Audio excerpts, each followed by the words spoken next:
can you elevate Dr. Marianne McCarthy, please? And then we do need to ensure that we've got Trisha and Mary and Jovita present. And then we could open up the Education Licensing Committee. Trisha's here. Hey, Trisha. Good. Welcome back from lunch. So is Jovita, is she on? I'm not seeing her camera yet. Or Mary. My camera is on. I can see myself. It's Jovita. I'm here. Yep. I can see you now as well. Mary, I'm here too. Perfect. Okay. Jovita, this is your committee. Open it up. Enjoy. It's hard work. I don't know about it. I'm enjoying the trip, but it is hard. My name is Jovita Dominguez. I'm the chair, and I believe we have President Trujillo is actually joining us due to Susan Naranjo's resignation. And could you say you're present, Dolores? Dolores Trujillo, present. And then Mary Fagan, Vice President. I'm here. And Trisha Nguyen. Nguyen here. Thank you. Marianne McCarthy, would you lead us, please? Or actually, I believe we can take a vote. Let's see, public comment, actually. Before that, moderator. We need to make sure that Reza is present. Sorry. Loretta's present, and is Reza present? Sorry, Reza. Perfect. No audience. Yeah, I didn't mean any disrespect. Sorry. No worries. You knew I was here. Reza Pejhash, BRN Legal Counsel. And then, thank you. BRN moderator, would you take us to public comment? We will be opening for public comment now. I will be activating the question and answer feature. Please refer to the screen share for members of the public to see how they should type in their request for comment. I've activated the question and answer feature. Members of the public can indicate that they would like to make a comment by typing into the question box, "I would like to make a comment." Please remember, you will have 2 minutes to make your comments. I will not give a reminder as your time approaches. I do not want to interrupt you nor cause you to lose your train of thought. I will mute your microphone and inform you that your time has expired, and we'll move on to the next member of the public. I'll pause for a moment for members of the public to type in, "I would like to make a comment." 00267354 would like to make a comment. 1 second, please.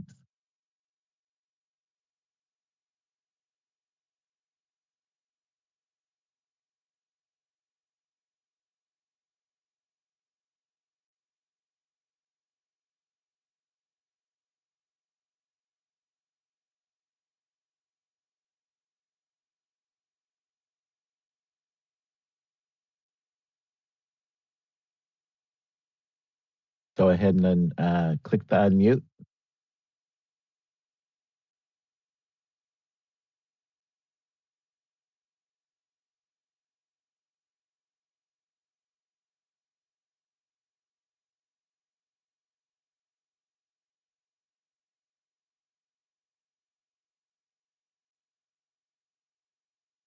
Moderator, the last comment was from 12:30.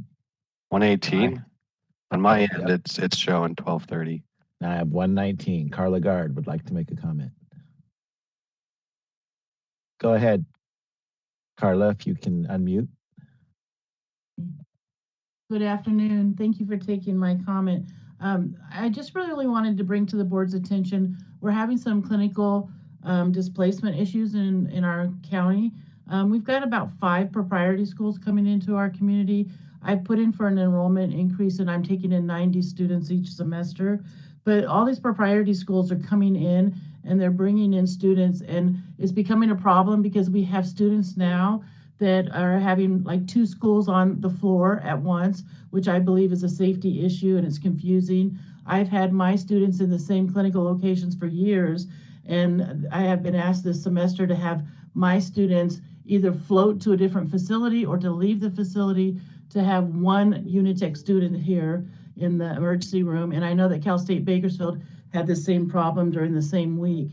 We're also seeing some proprietary schools that are having their students on our designated days on the same, for like a VN student and our RN students together. I think that's a safety issue.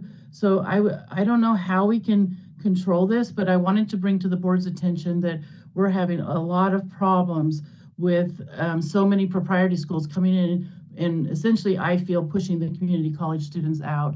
I think that is unfortunate, because the students that we have at our community college, they come in and they stay in the community and they work in the community. And these proprietary schools are bringing outside students from outside of our community, and they are leaving our community, and it's just making our already severe nursing shortage even that much more short. So I just wanted to bring that to the attention to the board to see if there's anything you can do to help us, because I had heard that you weren't aware there was any clinical displacements, but they are real and present, and they're impacting patient care. Thank you. Thank you for your comment. Megan Campo, did you want to make a comment?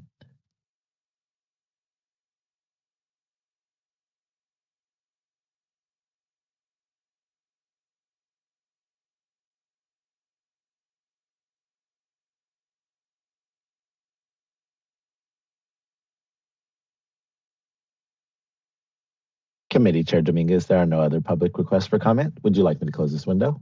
Yes, please. Going to 8.2, I believe I would like to approve the minutes for October 26, 2022. In January, we were not able to fulfill quorum, so we do not have any meeting minutes for that meeting day. So it would only be for October 26, 2022. Would anybody second that? This is Mary. I'll second.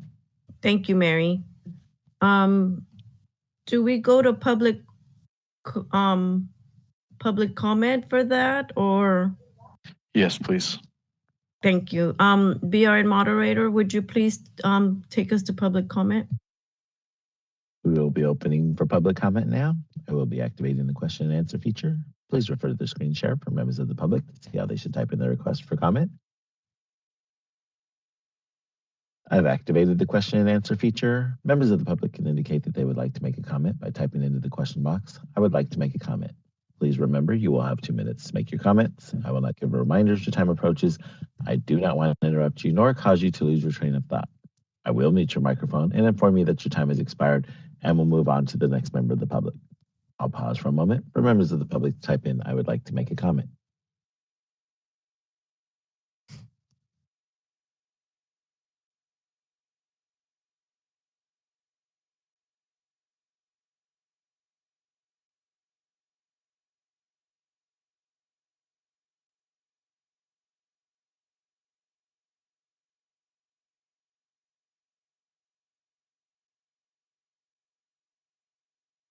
Committee Chair Dominguez, there are no public requests for comment. Would you like me to close this window?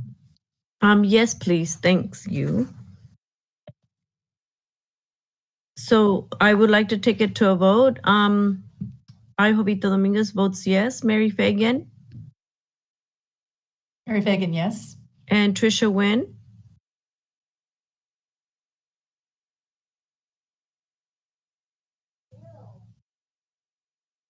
Trisha, are you there?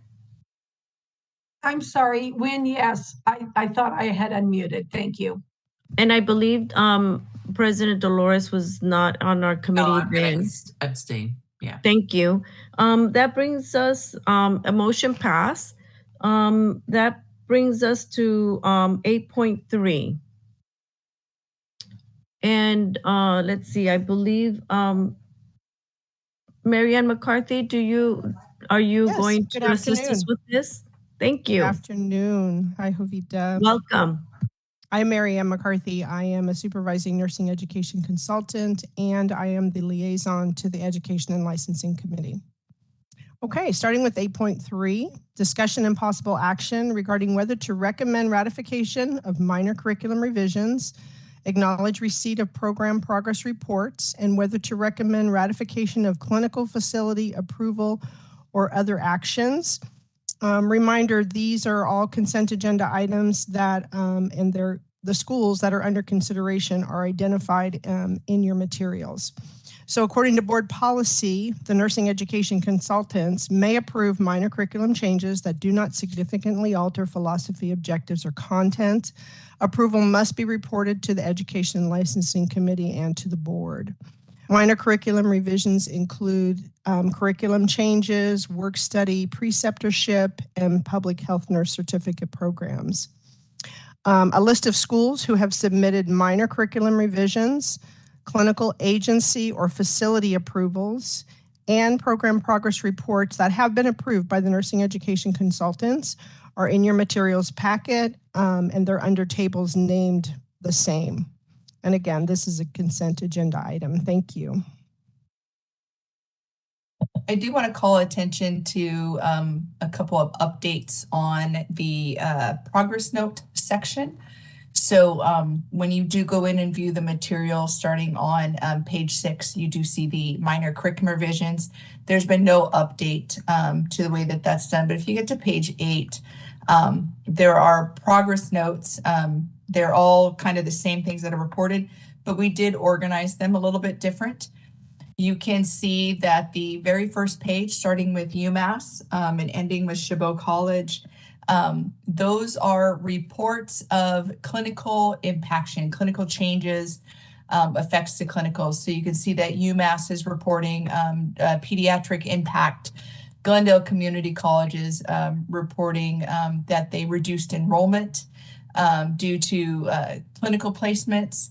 Pacific College Associate Degree Program is talking about pediatric clinical placements and that they were received cancellations of several of them in Orange County and that they're actually reaching out to San Bernardino County now. Cabrillo College talked about reducing their enrollments due to clinical placements, and then Chabot as well. So we're organizing this a little bit differently so that the board members can kind of take note of those and that they don't get lost within the progress notes. On page 9, there are 2 colleges listed up above, and that's LA City College as well as City College of San Francisco, both associate degree programs and both reporting difficulties with faculty and faculty positions. We are hearing extensively from our programs that they're having difficulty finding faculty. They're calling it a faculty crisis. And then others are reporting the same thing that we've heard kind of all along about clinical displacements and clinical impaction.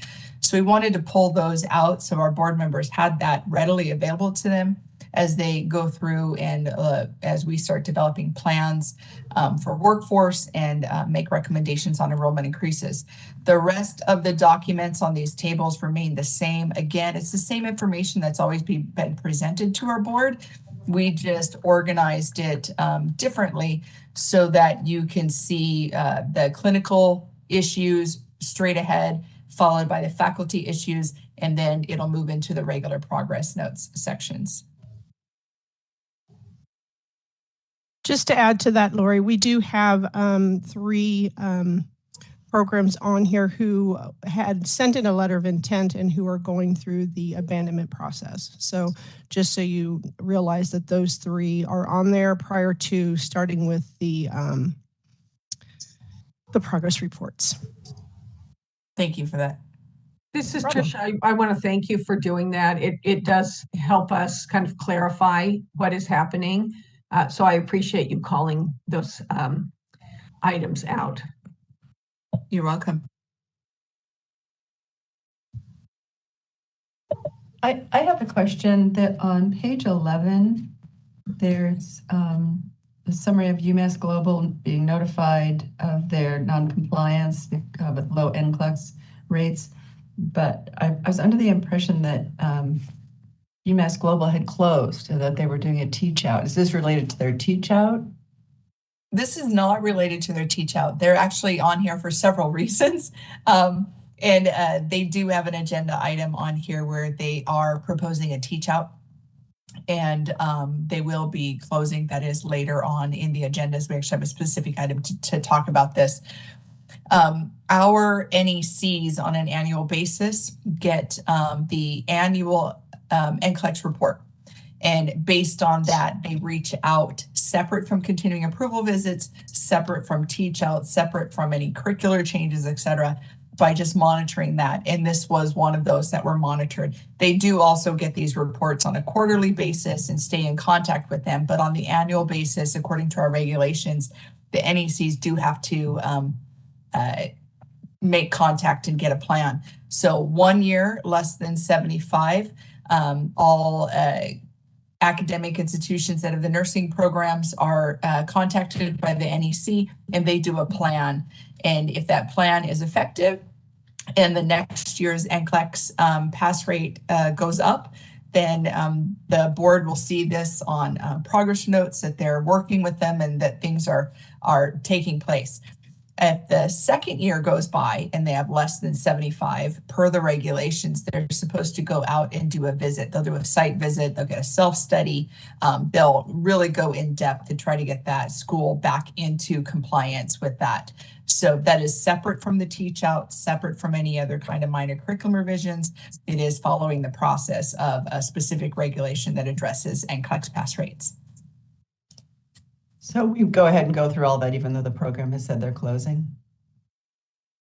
Yes, correct. This was noted in, typically the annual pass rates come out in October. So this was picked up by the NEC in October and has been working with them. And then we just were recently notified about the teach out due to the lack of clinical spaces.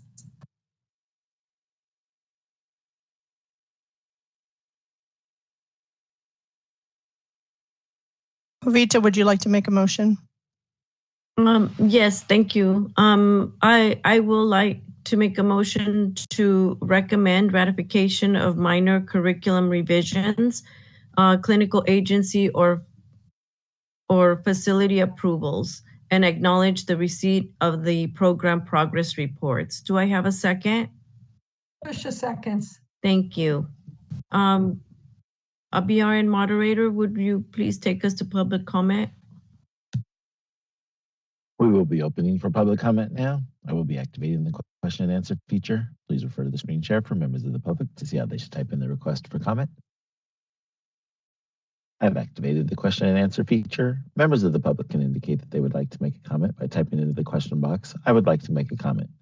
Please remember, you will have 2 minutes to make your comments. I will not give a reminder as time approaches. I do not want to interrupt you nor cause you to lose your train of thought. I will mute your microphone and inform you that your time has expired, and we'll move on to the next member of the public. I'll pause for a moment for members of the public to type in, "I would like to make a comment." This is Reza. While waiting for that, again, I'll just say, again, since this is one where we're taking a number of different ratifications as part of one motion, I think we'd presume that if any board members wanted to pull any schools or actions out separately and discuss them and vote on them separately, that you'd speak up now. So unless we hear any interest in pulling any out, the vote is to ratify all of the above. Thank you, Reza. I believe. Dominguez. Go ahead. I'm sorry? Go ahead. You go ahead first. I was just going to let you know there are no public requests for comment. Thank you. Then we will close, please. One additional comment that I really just wanted to make before you guys go to the vote, because we did do a motion in a second and then public comment. You saw the vote to do. It was a prime opportunity to do that. So, Mary, when you asked about UMass's 75% less than 75% pass rate, we also talked about later on the agenda that they would be closing due to lack of clinical space. NCSBN produces a bunch of reports, and one of them on evidence-based for predicting success of nursing programs and student success. And they draw a direct line from adequate, appropriate, and robust clinical experiences to really aiding in the success of the students that come through there. So this may be correlated. That was a very good kind of observation that you picked up on. It actually may be correlated. It could be because they have not been able to obtain really good clinical placements, and that has been an ongoing issue for them, that it could have affected the students and class pass rates as well. So I just wanted to make sure I answered that more thoroughly for you. Sorry about that, Mary. I forgot to mention that at the beginning. I do have one question. This is Jovita, either for Loretta or Marianne. When should one be concerned with the attrition rates? Like mhm. Lori, did you want to take that? I can, definitely. So we're always concerned about it. We don't have an area of regulation yet that addresses attrition that allows us to hold them in an area of noncompliance. So when the NEC does the continuing approval visit, they do look at attrition rate. They look at NCLEX pass rates. They look at on-time completion, et cetera, because that's imperative. Because ultimately what you want to see is the amount of people, the people enrolled actually graduate, and then they're successful passing NCLEX. We don't have any regulatory authority over attrition at this moment. And the reason I say at this moment, because again, NCSBN does an amazing job at putting out quality indicators and risk for nursing academia, and one of them is attrition. And so with that, in our sunset bill, it was written that we would put in regulation that would help to better identify risk for our students, especially when we're looking at enrollment increases, et cetera. And one of them would be to establish a attrition rate that is acceptable. We do have it on our radar. We do track it. We do watch it. It is reported out on our website. It is collected as part of our annual school data, but we don't have any regulations where we can hold them in a non-compliance for that. But we absolutely take it into consideration. Thank you. I'd like to take it to a vote. I, Jovita, votes yes. Vice President Mary Fagan? Mary Fagan, yes. Tricia Nguyen? Nguyen, yes. And President Trujillo? Yes. Thank you. Motion passes. Now Thank we you go very to much. 8.4. 8.4, discussion and possible action regarding whether to recommend approval, acceptance, or other action for an approved nursing program. Again, these are consent agenda items. There are 4 sections. One is continuing approval of pre-licensure nursing programs. One is continuing approval of an advanced practice nurse practitioner program. And then there's continuing approval of an advanced practice nurse midwifery program and a pre-licensure program unit adjustment or other changes that do not include an enrollment increase. So the BRN staff have received and reviewed all the documentation necessary from the programs requested on and listed on those lists. And agenda item 8.4, information on these requests are on the list provided in your packet, and these programs have met all board rules and regulations related to the request and are consent agenda items. Thank you. Okay, then do any of the board members have any comments, questions? No. Okay, thank you. Then I'd like to take it I would like to make a motion to continue approval of the pre-licensure nursing programs, continue approval of a nurse practitioner nursing programs, continuing approval of an advanced practice nurse programs and pre-licensure nursing programs unit adjustments or other changes, substantive changes, no enrollment increase. Do I have a second? I'll second it. Thank you. BRN moderator, would you please take us to public comment? We will be opening for public comment now. I will be activating the question and answer feature. Please refer to the screen share for members of the public to see how they should type in their request for comment. I've activated the question and answer feature. Members of the public can indicate that they would like to make a comment by typing into the question box, "I would like to make a comment." Please remember, you will have 2 minutes to make your comments. I will not give reminders as time approaches. I do not want to interrupt you nor cause you to lose your train of thought. I will mute your microphone and inform you that your time has expired, and we'll move on to the next member of the public. I'll pause for a moment for members of the public to type in, I would like to make a comment.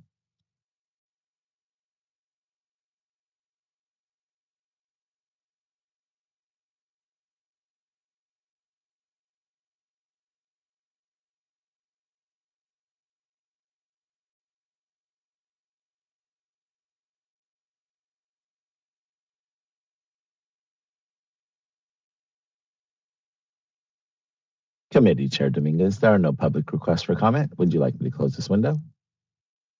Yes, please.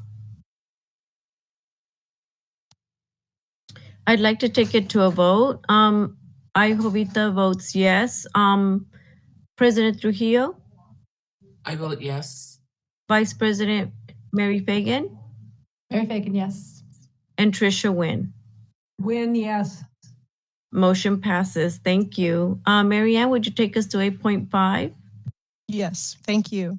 8.5 is the discussion and possible action regarding whether to recommend continuing approval or other action for approved nursing programs who are on deferred status.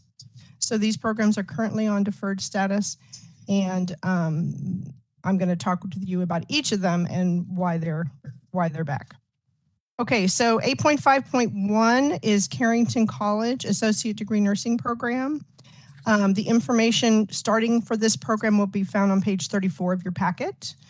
And board moderator, if you could elevate the presenters on the list for Carrington in case they're needed.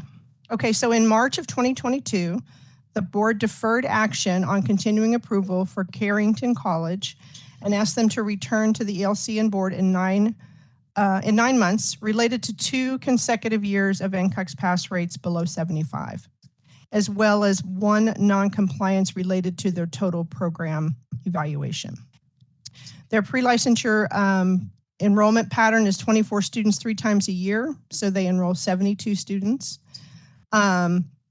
The NCLEX pass rates are listed in their agenda item summary on page 34, but we also have the 22-23. We have 3 quarters so far.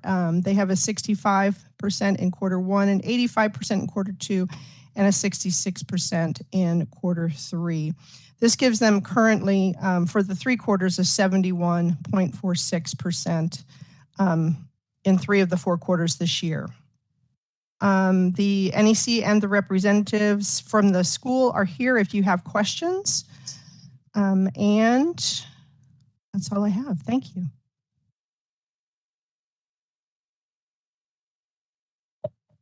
I'd like to hear from the program representatives what they're doing to get those NCLEX pass rates above 75.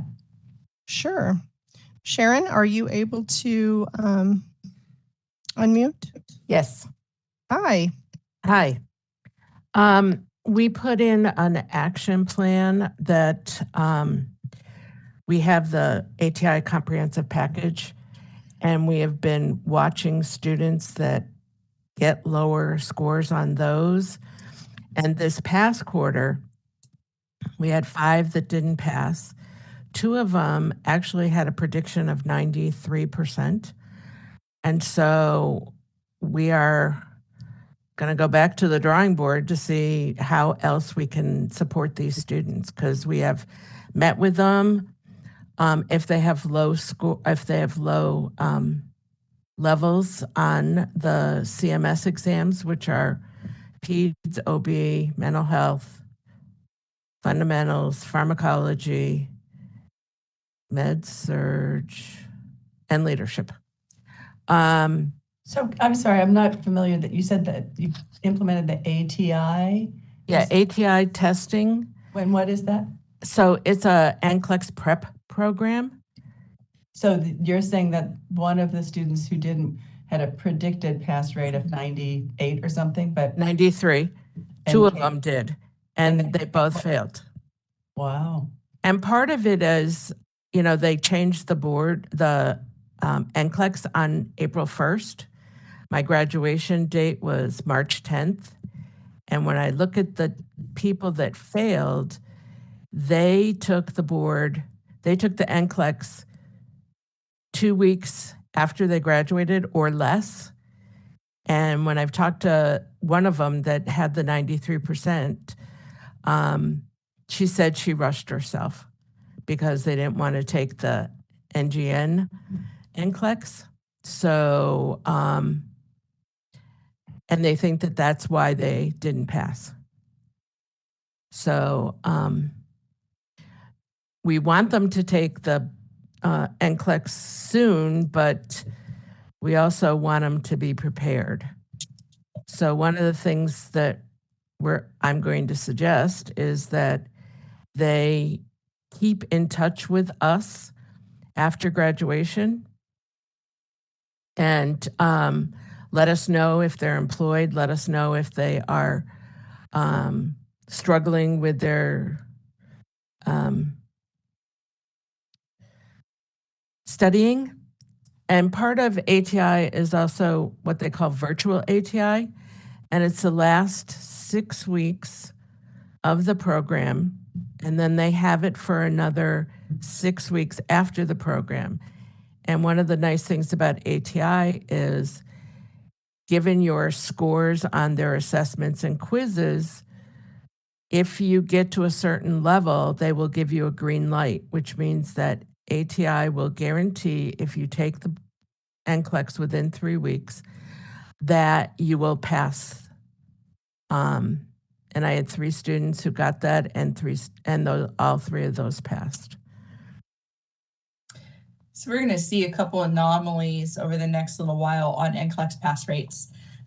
April 1st, they rolled out the NCLEX Next Generation.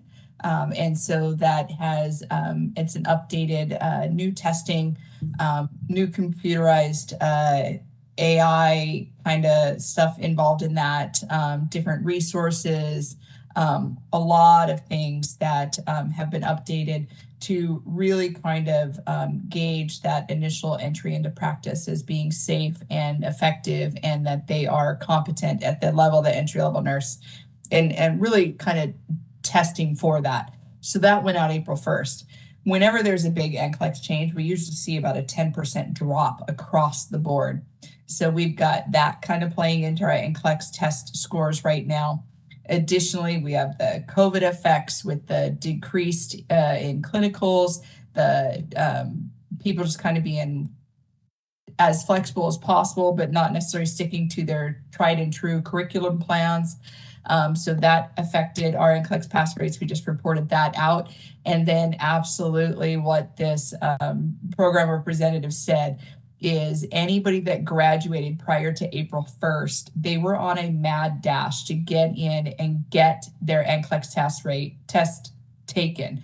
All of the Pearson VUE test sites were completely booked out, 100% full with 0 openings, because the students were afraid of going in and taking the NCLEX Next Gen that started on April 1st. They wanted to ensure success. And so, yes, there were quite a lot that rushed their exam from graduation, getting it in and getting it scheduled. And that definitely seemed to be problematic for some. So we're going to see a bunch of NCLEX variations over the next year, at least. What type of changes is the program implementing to prepare them for the next generation NCLEX?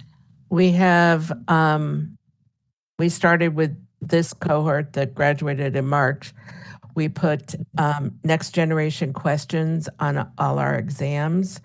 We have practice sessions with the students on how to go about doing the next generation questions, because a lot of them, as Loretta said, there's all different kinds. But one of the things is they do a case study now that has 6 questions, and they supply the electronic health record so that the students can look at nurses' notes, lab results, those kind of things, orders, to be able to answer the questions.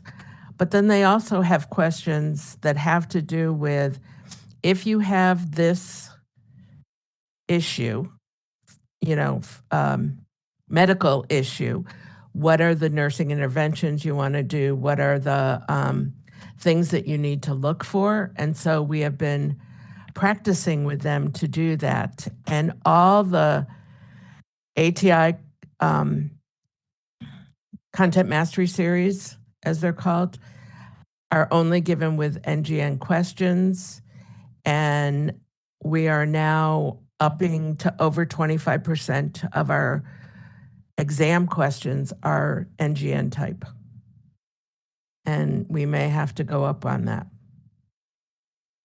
For this So Mary, group just that's so you know, the BRN has been planning this, or not the BRN, I'm sorry, the NCSBN, National Council, has been planning this rollout for some time, like years. And so I would, I can't quote, but I would say most programs, as soon as it was announced, started working on this with their programs. And so, as Sharon is saying, they may need to look at tweaking it a little bit, but they have been doing it in their programs. And so how long, I'm sorry for asking so many questions, but how long has Carrington been below the NCLEX pass rate requirements?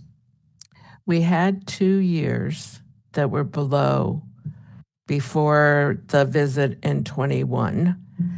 And then the next year of July 1st to June 30th, we were actually above 75%, but now we have dipped down again in 2 quarters. And I know in the past, at some point when programs aren't, surpassing the requirement for the NCLEX pass rate, we put programs on notice. How long have we typically, is there sort of a rule of thumb that we've used when we move up from just not deferring action to actually putting a program on notice to close? Yeah, we give them a few years. And so because of that, a lot of times when you go to implement change, because you're looking at the ultimate effects over the entire program. So if it's a 2-year program, you're not going to see any changes until that 2 years are fully delivered, and then you have NCLEX pass rates a year later. And so we typically allow this for at minimum 2 years, and we just see as long as they're doing what they're supposed to be doing, we are seeing increases. We can see on quarter reports that they are increasing, that they're doing better. We can see on the annual reports that, if they were at 73 one year, they're at 74 this year. So they are making improvements. What we don't want to see is something that happens where they're at 73 the first year, and the second year they come back there at 46%. That's when the board would not let it go on for longer than that. They would step in immediately and start doing stuff. So there's a lot of factors that are taken into consideration, but as long as they are showing that they're making good strides, that they are, having a positive effect, then we can continue to do deferred status, continue to do progress reports, and continue to have them come back and check in front of the board, at least for the 2-year period that their program is. Okay, thanks.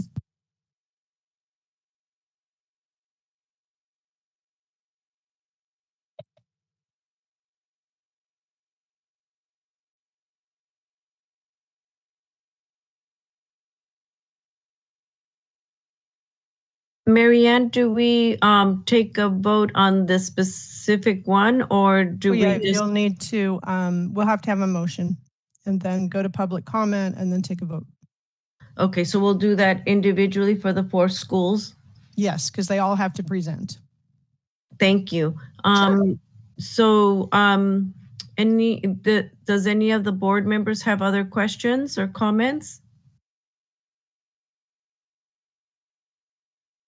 Okay, I do want to say that I feel for the program in the sense of, now this transition, I can see why the students were stressed about doing the test, before the new one came on. But I'm glad the school's taking, moving forward, that they're taking a new initiative on the classes that they currently have.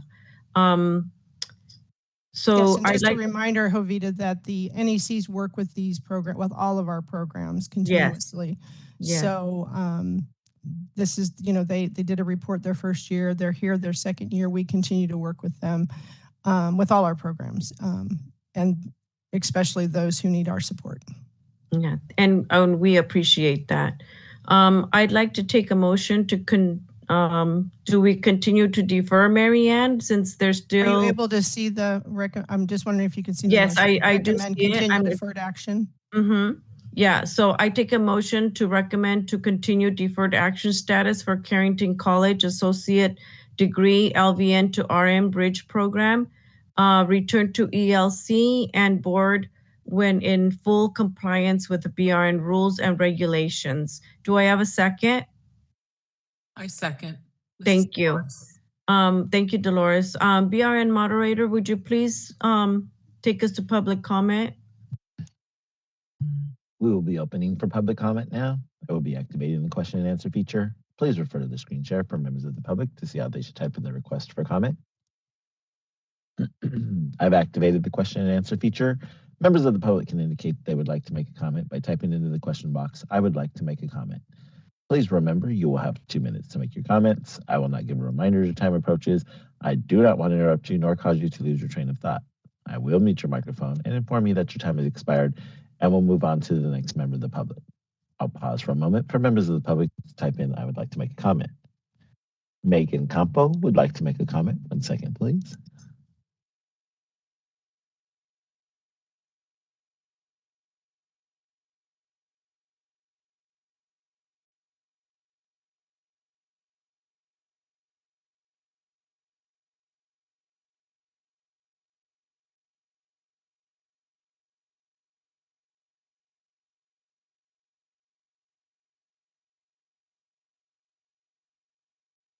Megan, you've been sent a request to unmute.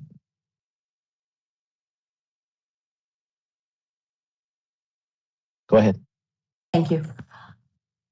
I am intimately acquainted with the program at the Sacramento campus, and know many of the faculty, have been known many of the students that have gone there and become very successful registered nurses and stay in the community.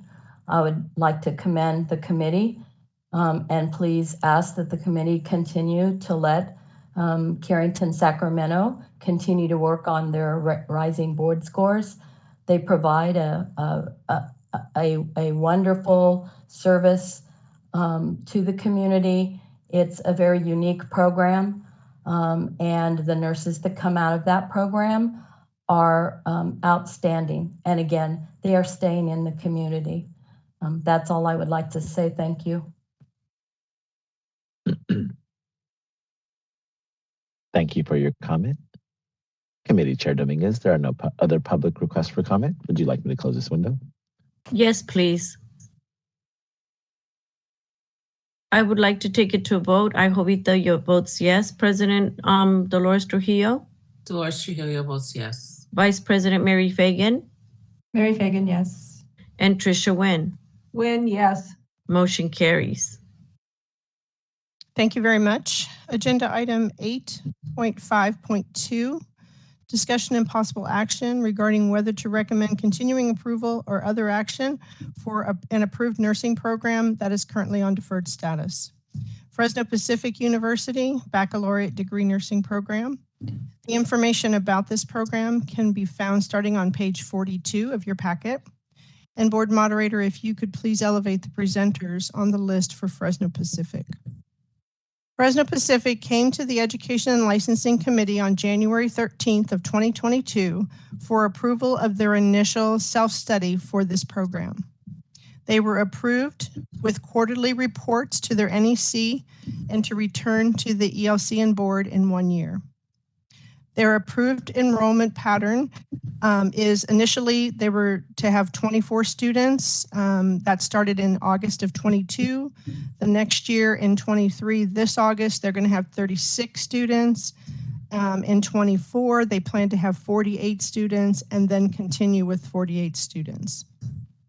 As Lori was speaking to earlier, the National Council of State Boards of Nursing have quality indicators to identify high-risk nursing programs.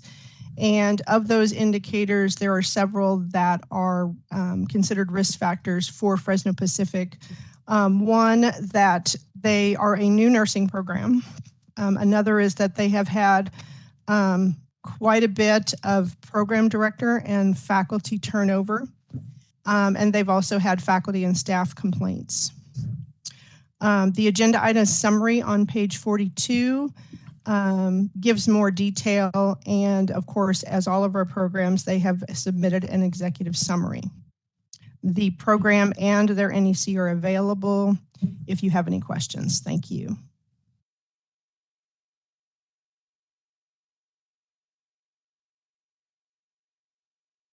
Do we have any details about what the complaints were about? Miriam, are you elevated and can speak? Do you want to respond, or Tara?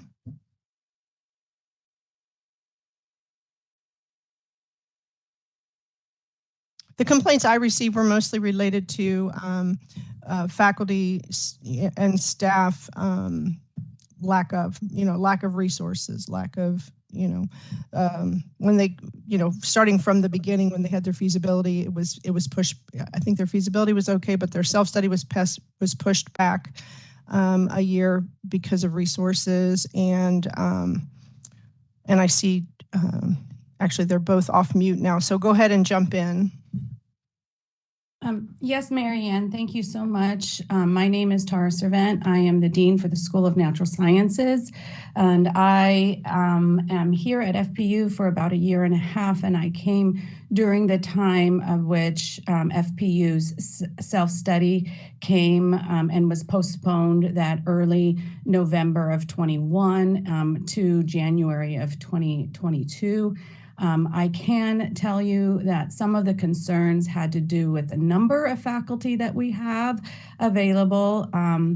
We did get approval to hire for new faculty positions. This year, we have been searching for 7 new faculty in nursing to staff our pre-licensure programs and also to fill a vacancy in our MSN advanced practice programs. And then there was concern in terms of compensation. And so in fall of 22, at that time, we had an interim director, Dr. Mary Wickman. So she made some recommendations about adjunct and part-time faculty compensation. And so in fall, we were able to approve increased compensation for our clinical faculty instructors.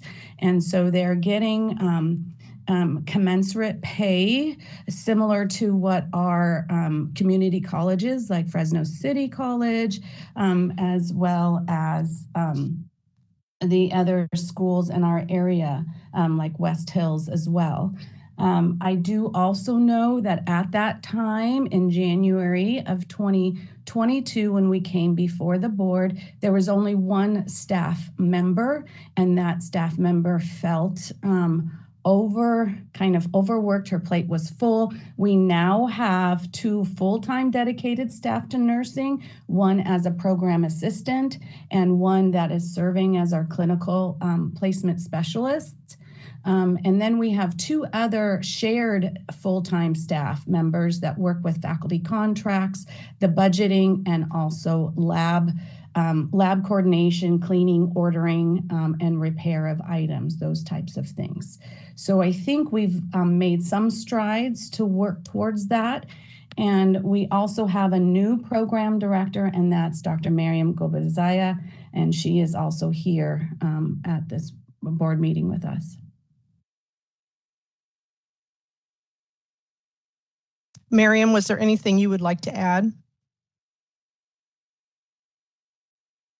My name is Mariam, Dr. Mariam Qobatzadeh, and I was hired by FPU in January 2023 as Assistant Director for the BSN program and to coordinate the Skills Lab as a tenure track faculty. And I accepted the role of Acting Director, Program Director shortly thereafter, and my contract was modified so that I could have additional time and compensation to lead the program. And I'm so thankful and happy to continue in this role. until we have a full-time program director. Is there a current search going on? Yes, ma'am, there is. We have recently re-advertised, so we're up at the top of the queues, both for a program director and additional faculty. We have one offer going out to a full-time faculty tenure track who has PEDS specialty, and so that contract is in negotiations right now. We do have 3 more faculty that are in the interview process. 2 of them have been advanced to the final interview right after finals, around May 10th, 11th, or 12th. We're still finalizing those dates. One has med-surg experience, and the other has, I think it's OB experience. And we just requested some flyers to be distributed at CACN. And they're occurring right now, in Long Beach.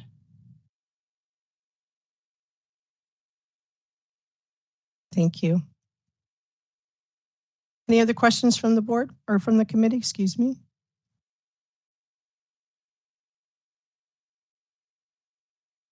Jovita, would you like to make a motion?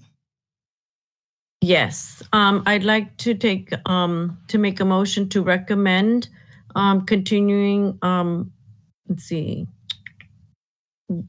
how would I word this, Marianne? We're just still gonna continue watching. Would that still be to recommend to continue approval? Yes.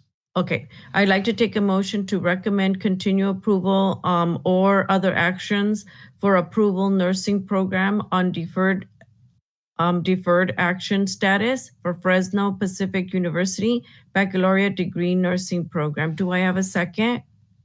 I'll second it. Is that? I'm sorry, who was the second? Dolores? Dolores. Dolores Trujillo, thank you. BRN moderator, would you take us to public comment? We will be opening for public comment now. I will be activating the question and answer feature. Please refer to the screen share for members of the public to see how they should type in their request for comment. I've activated the question and answer feature. Members of the public can indicate that they would like to make a comment by typing into the question box, "I would like to make a comment." Please remember, you will have 2 minutes to make your comments. I will not give a reminder as your time approaches. I do not want to interrupt you nor cause you to lose your train of thought. I will mute your microphone and inform you that your time has expired, and we'll move on to the next member of the public. I'll pause for a moment for members of the public to type in, "I would like to make a comment." Michaela Martinez would like to make a comment. 1 second, please.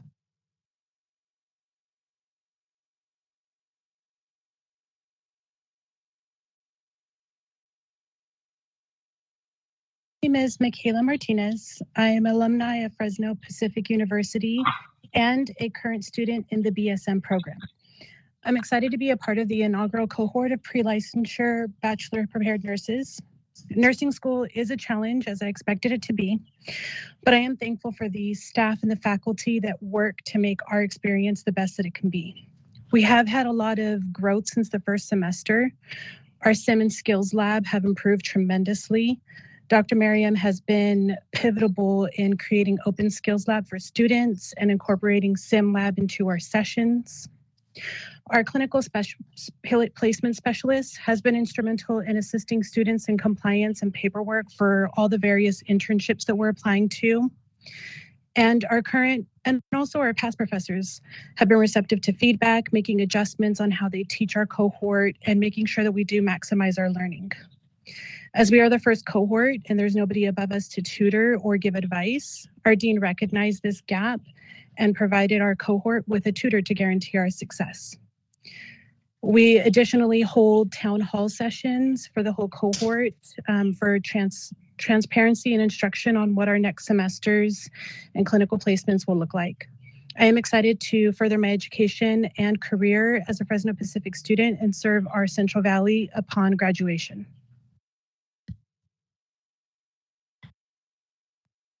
Thank you for your comment. Haley Brown would like to make a comment. 1 second, please.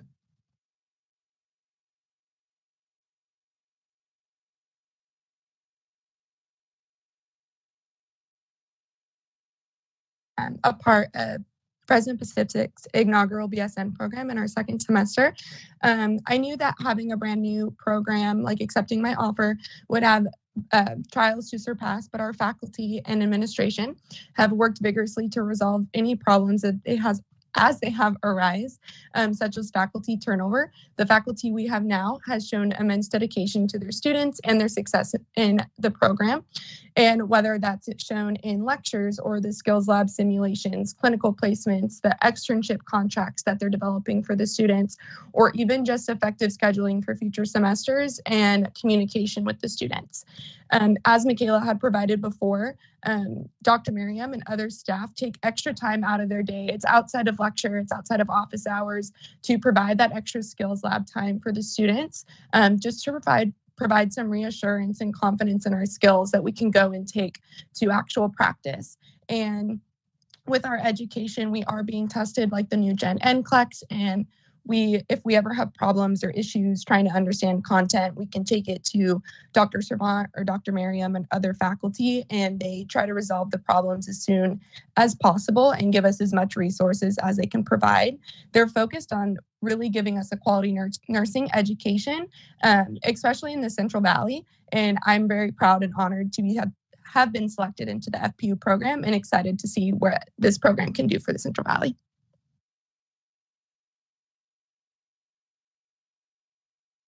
Thank you for your comment.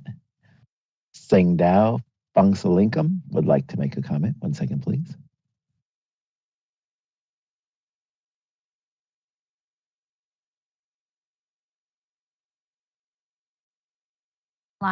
It's a BSN program. I am a former alumni of the master's program, so I don't have much experience for the BSN for the Pacific University.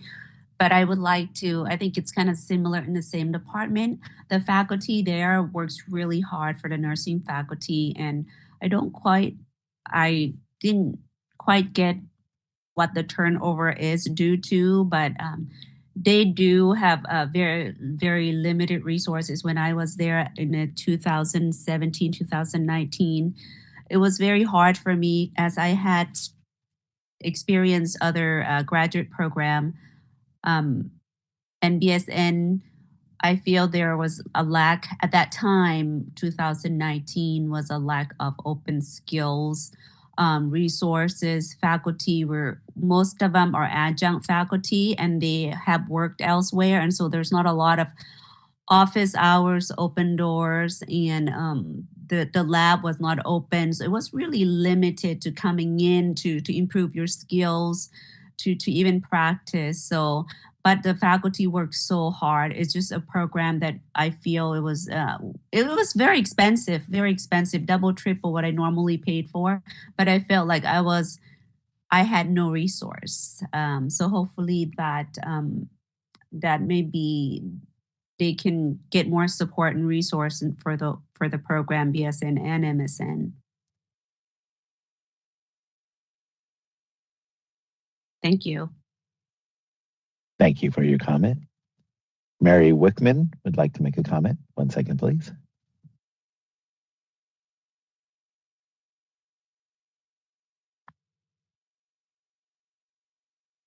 Can you hear me? Yes, go ahead. My name is Dr. Mary Wickman, and so I was at FPU for about, I guess 6.5 months. And I came in February and I stayed until August. And so I think, in listening to that other student about lack of resources during COVID, I think that is probably true at a lot of places, but I mean, I think that's all something that you can work towards. Starting up a new program is so hard. It really is.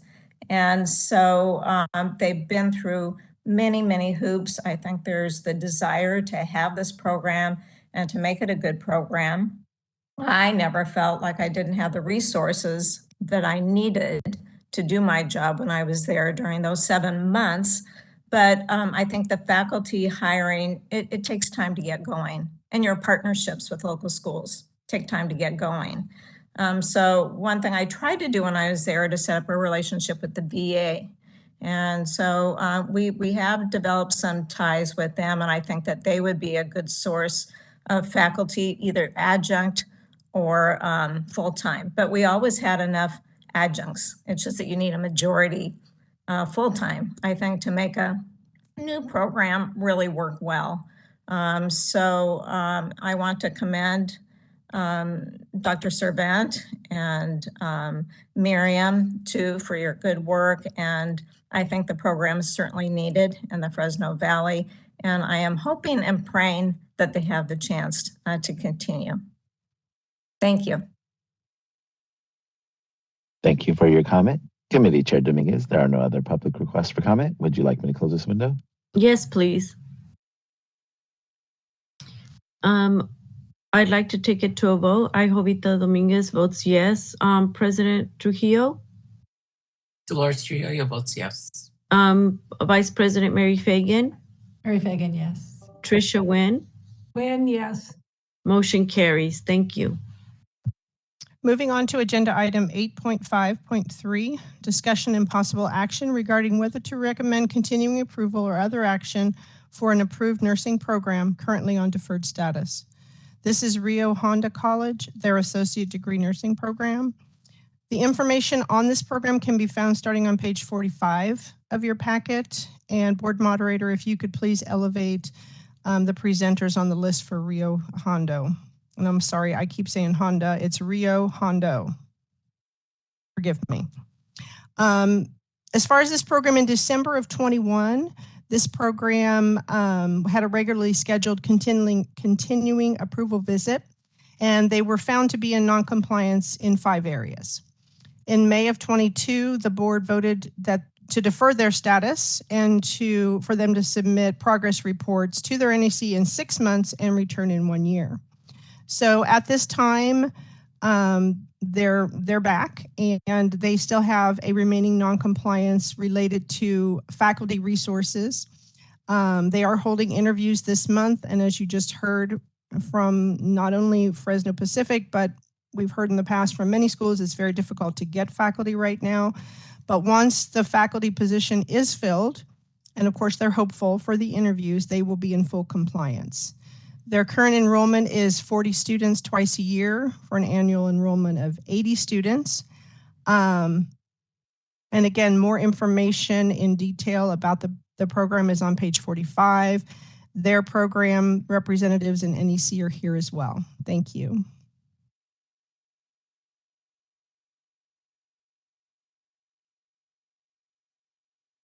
Are they elevated?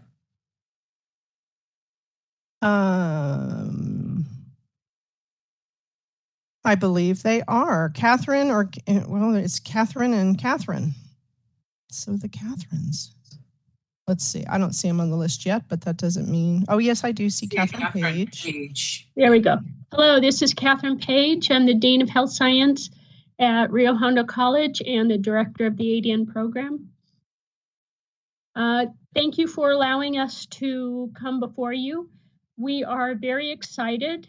We have met 4 of the non-compliances. We did that almost immediately upon completion of our CAV. We were noted to be non-compliant with faculty. We had 2 open positions. We were able to fill 1 open position in May of 2022. We are interviewing again this month for the 2nd open position. We're very hopeful that that position gets filled. We know that there are lots of programs in the area that are having much difficulty filling faculty positions, so we continue to be hopeful. I would like to point out that our program NCLEX pass rates have remained above 90%. Our May 2022 cohort had a 94% pass rate. The 4 students who did not pass following graduation have since retaken the NCLEX and have passed. 1 did take the new NGN, NCLEX, and he was rather excited to report back to us that it was just like what we were having them do while they were in the program. So we were tickled to hear that as well. So Nice. we're on the right path. Thank you. That's certainly good news. Congratulations. Thank So you're looking at hiring this one more faculty, correct? Correct. We have into 10 compliance. full-time faculty in our ADN program. We need one more to be compliant, but with the 10 and our part-time faculty, we are able to meet all of our needs. And like all programs, we are constantly hiring part-time faculty because part-time faculty come in, they try it, they decide whether or not they like it, they may move on to other things or move into other areas, or may not be able to work with us on a particular semester. So hopefully we'll have the one more faculty hired. And that interview is this month or next month that you're The planning? second and third level interviews are scheduled for tomorrow. Oh, okay. All right, thank you. Thank you.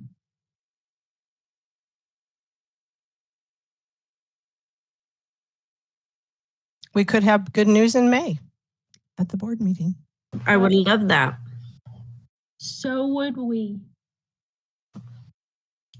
So, would it be appropriate to motion now? Yes.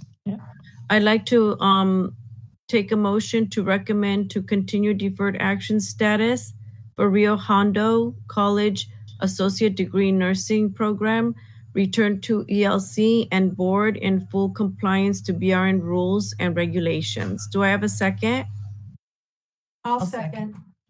Is that Tricia? Yes. Thank you. BRN moderator, would you take us to public comment? We will be opening for public comment now. I will be activating the question and answer feature. Please refer to the screen share for members of the public to see how they should type in their request for comment. I've activated the question and answer feature. Members of the public can indicate that they would like to make a comment by typing into the question box, "I would like to make a comment." Please remember, you will have 2 minutes to make your comments. I will not give a reminder as your time approaches. I do not want to interrupt you nor cause you to lose your train of thought. I will mute your microphone and inform you that your time has expired, and we'll move on to the next member of the public. I'll pause for a moment for members of the public to type in, "I would like to make a comment."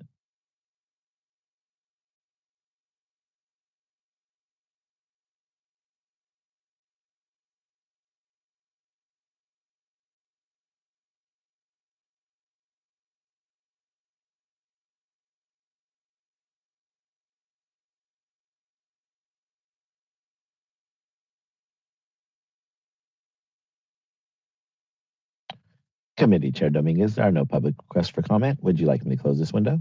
Yes, please. I'd like to take it to a vote. I, Jovita, votes yes. President Dolores Trujillo, Dolores Trujillo votes yes. Vice President Mary Fagan, Mary Fagan, yes. and Tricia Nguyen. Win, yes. Motion carries. Thank you. Moving on to agenda item 8.5.4, discussion and possible action regarding whether to recommend continuing approval or other action for an approved nursing program currently on deferred status. This is Victor Valley College Associate Degree Nursing Program, and their information can be found on starting on page 48 of the packet. Board moderator, if you could please elevate the presenters on the list for Victor Valley. Victor Valley also had a regularly scheduled continuing approved visit in November of 2021, and they were found to be in noncompliance with 16 BRN regulations. In February of 22, the board voted to defer action to require quarterly progress reports to their NEC and to return in 1 year. Victor Valley has now only 2 remaining noncompliances, and they're related to curriculum, which they're currently working on. And like hiring, curriculum is something that takes some time. It's not an immediate fix. So they're currently working on it so they can be in full compliance. Their current enrollment is 40 students twice a year for an annual enrollment of 80 students. Their agenda item summary, again on page 48, gives details, and the representatives and the NEC are here should you have questions. Thank you.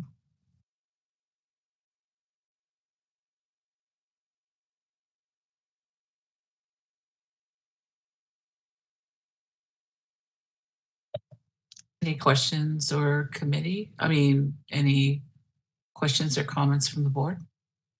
This is the director of Victor Valley College nursing program. I just wanted to give a little bit more of an update so you know how far along we are with the new curriculum.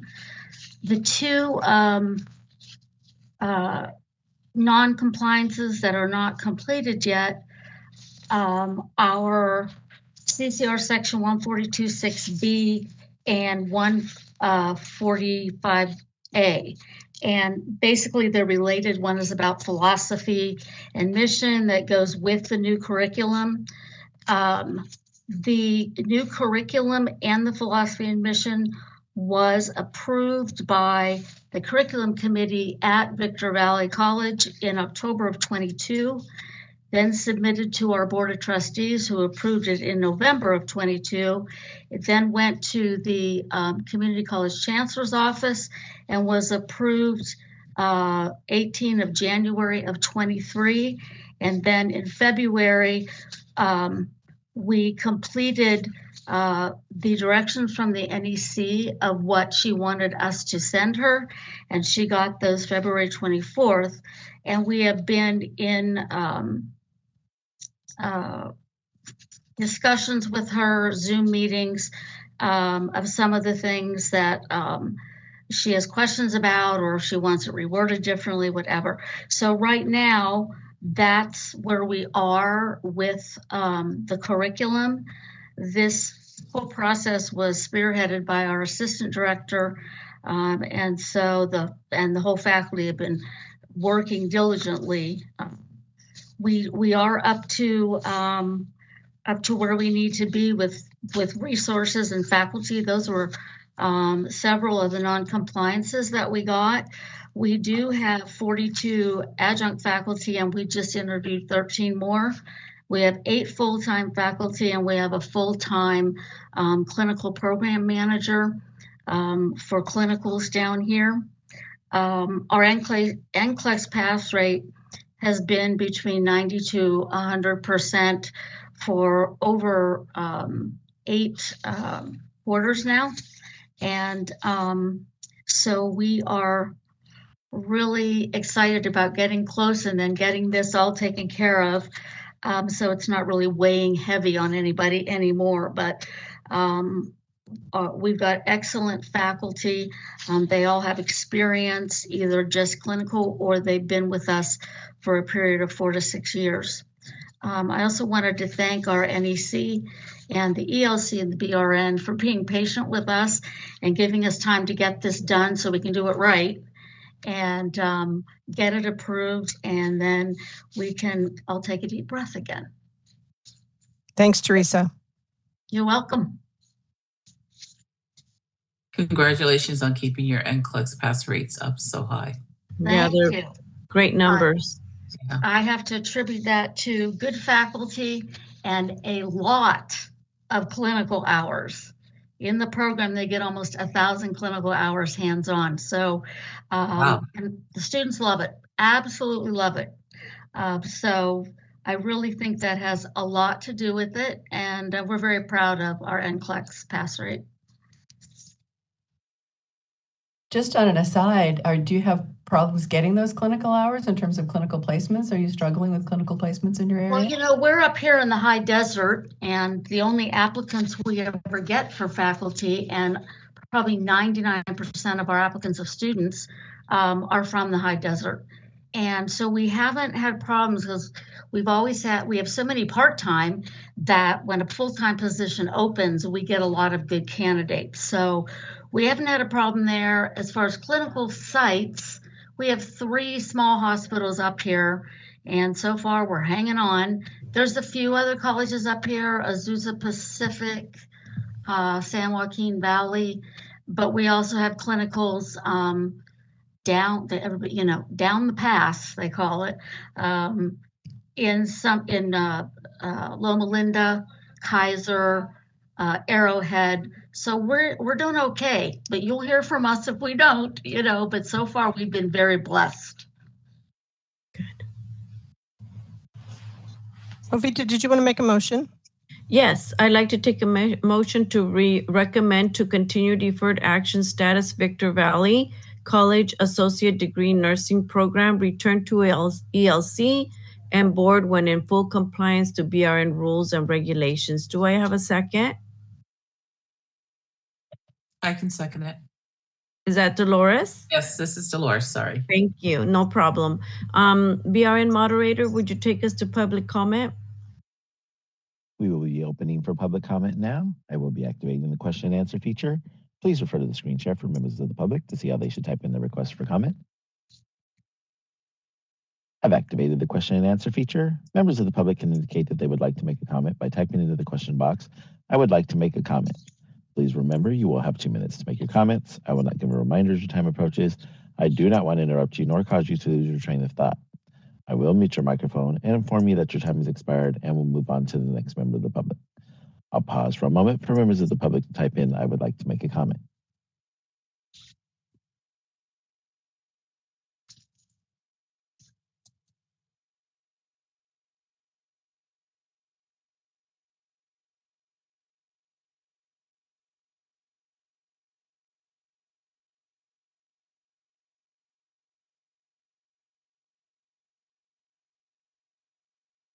Committee Chair Dominguez, there are no public requests for comment. Would you like me to close this window? Yes, please. I'd like to take it to a vote. Jovita votes yes. Dolores? Dolores Trujillo votes yes. And Mary Fagan? Mary Fagan, yes. And Trisha Wynn? Trisha Wynn, yes. Motion carries. Thank you very much. We're going to start with a new section now, which is agenda item 8.6, discussion and possible action regarding acceptance of substantive changes to an approved program. The first two are 8.6.1 and 8.6.2. We are going to take them separately. However, they are both teach out program closures.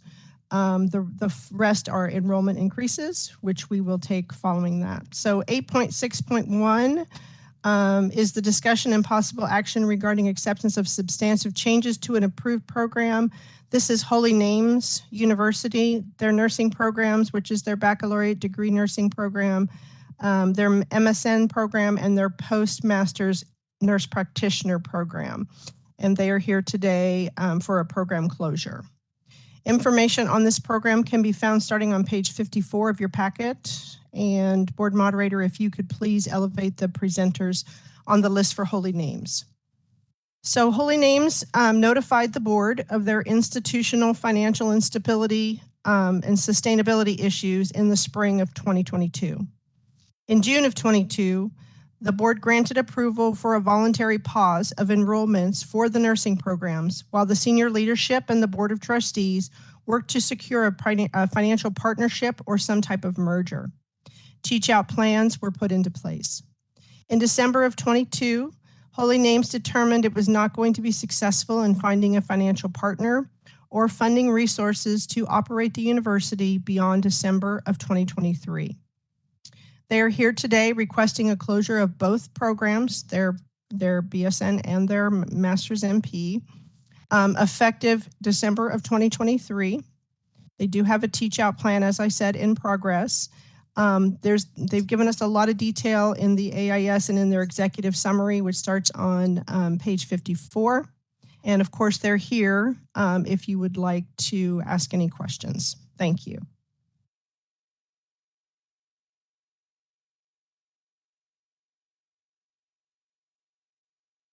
Do any of the board members have questions? No. No. I'm sorry to see them close. Yeah, me too. Okay, so I'd like to take it to motion to recommend the acceptance of substantive changes to an approved program, Holy Names University nursing program, baccalaureate degree, nurse practitioner, MSN, and post MSN NP certification program closure. Do I have a second? I'll second it. Is that Tricia? Yes. Okay, BRN moderator, would you take us to, thank you. We will be opening for public comment now. I will be activating the question and answer feature. Please refer to the screen share for members of the public to see how they should type in their request for comment. I've activated the question and answer feature. Members of the public can indicate that they would like to make a comment by typing into the question box, I would like to make a comment. Please remember, you will have 2 minutes to make your comments. I will not give a reminder as your time approaches. I do not want to interrupt you nor cause you to lose your train of thought. I will mute your microphone and inform you that your time has expired and we'll move on to the next member of the public. I'll pause for a moment for members of the public to type in, I would like to make a comment.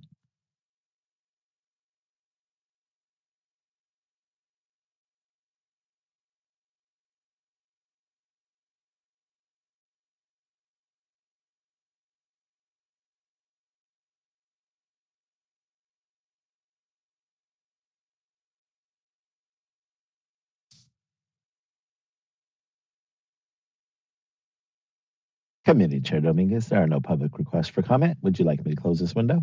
Yes, please. I'd like to take it to a vote. Jovita votes yes. Dolores Trujillo? Dolores Trujillo votes yes. Mary Fagan?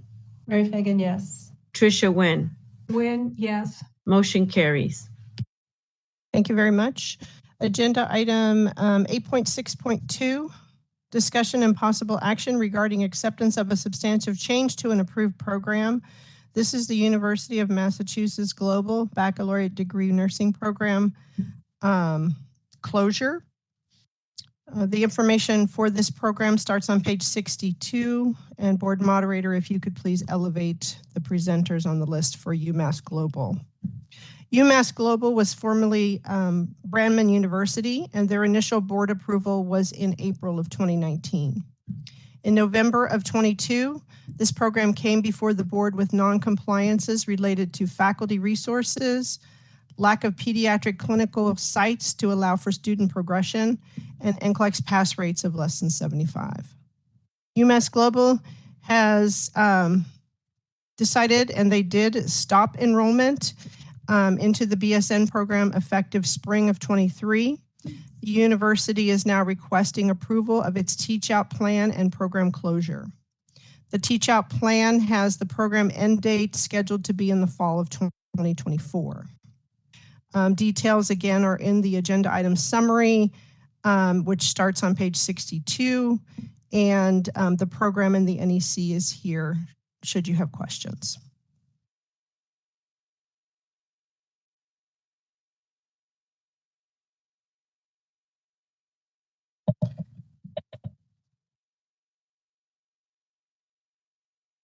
Nobody has any questions or comments?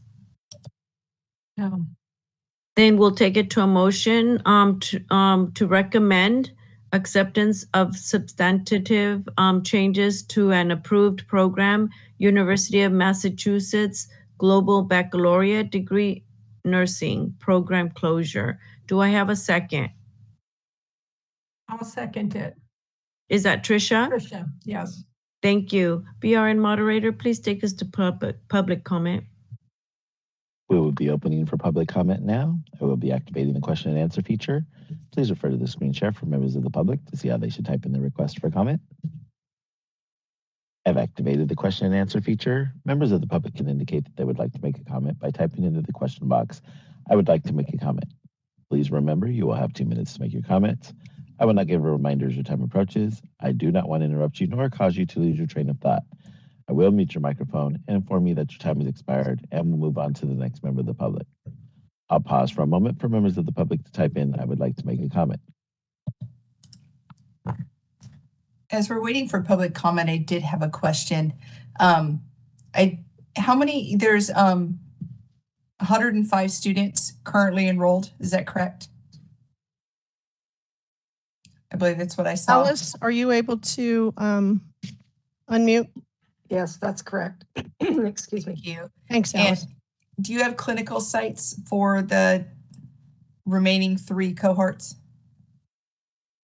Yes, we're negotiating right now to find pediatric placements, but the rest of our placements are secure.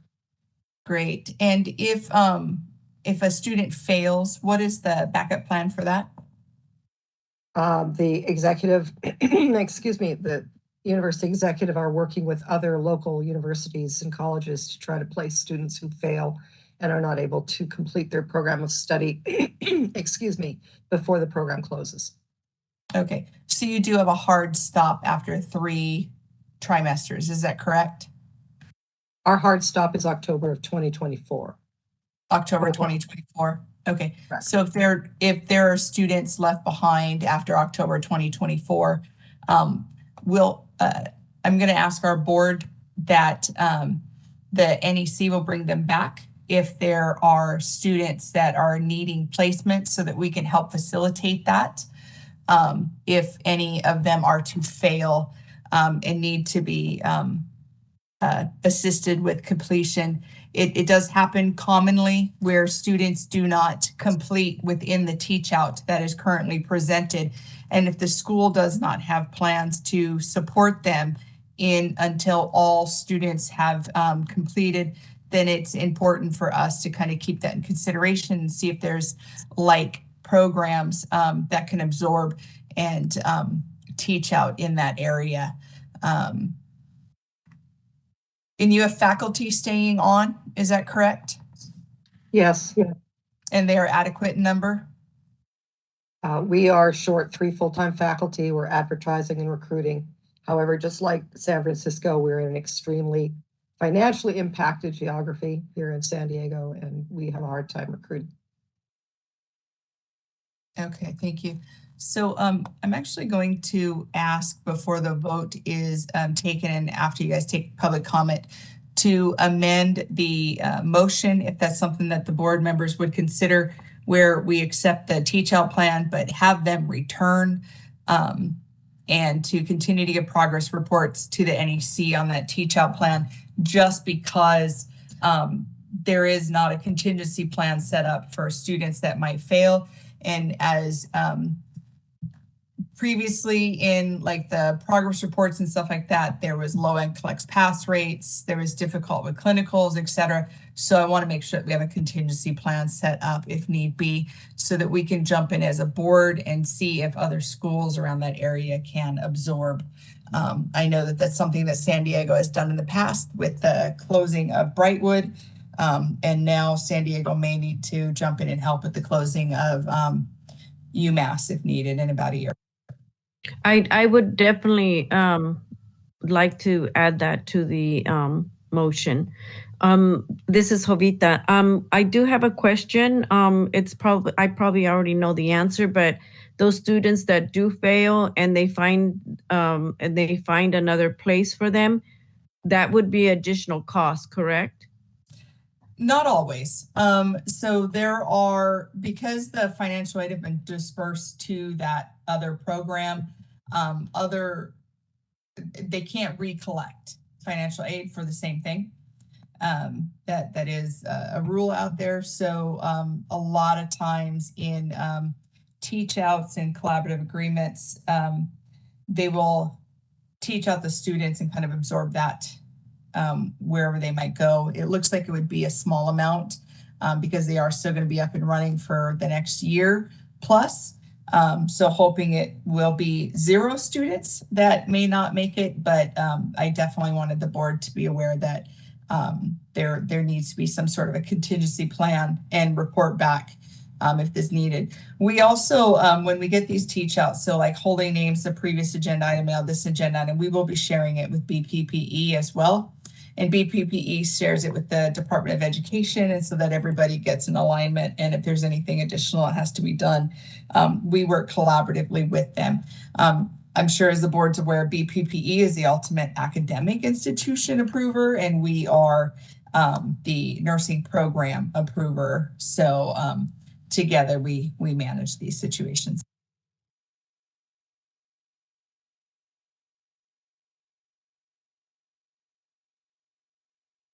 Board moderator, were there any members in public comment? Peiru Chan would like to make a comment. 1 second, please.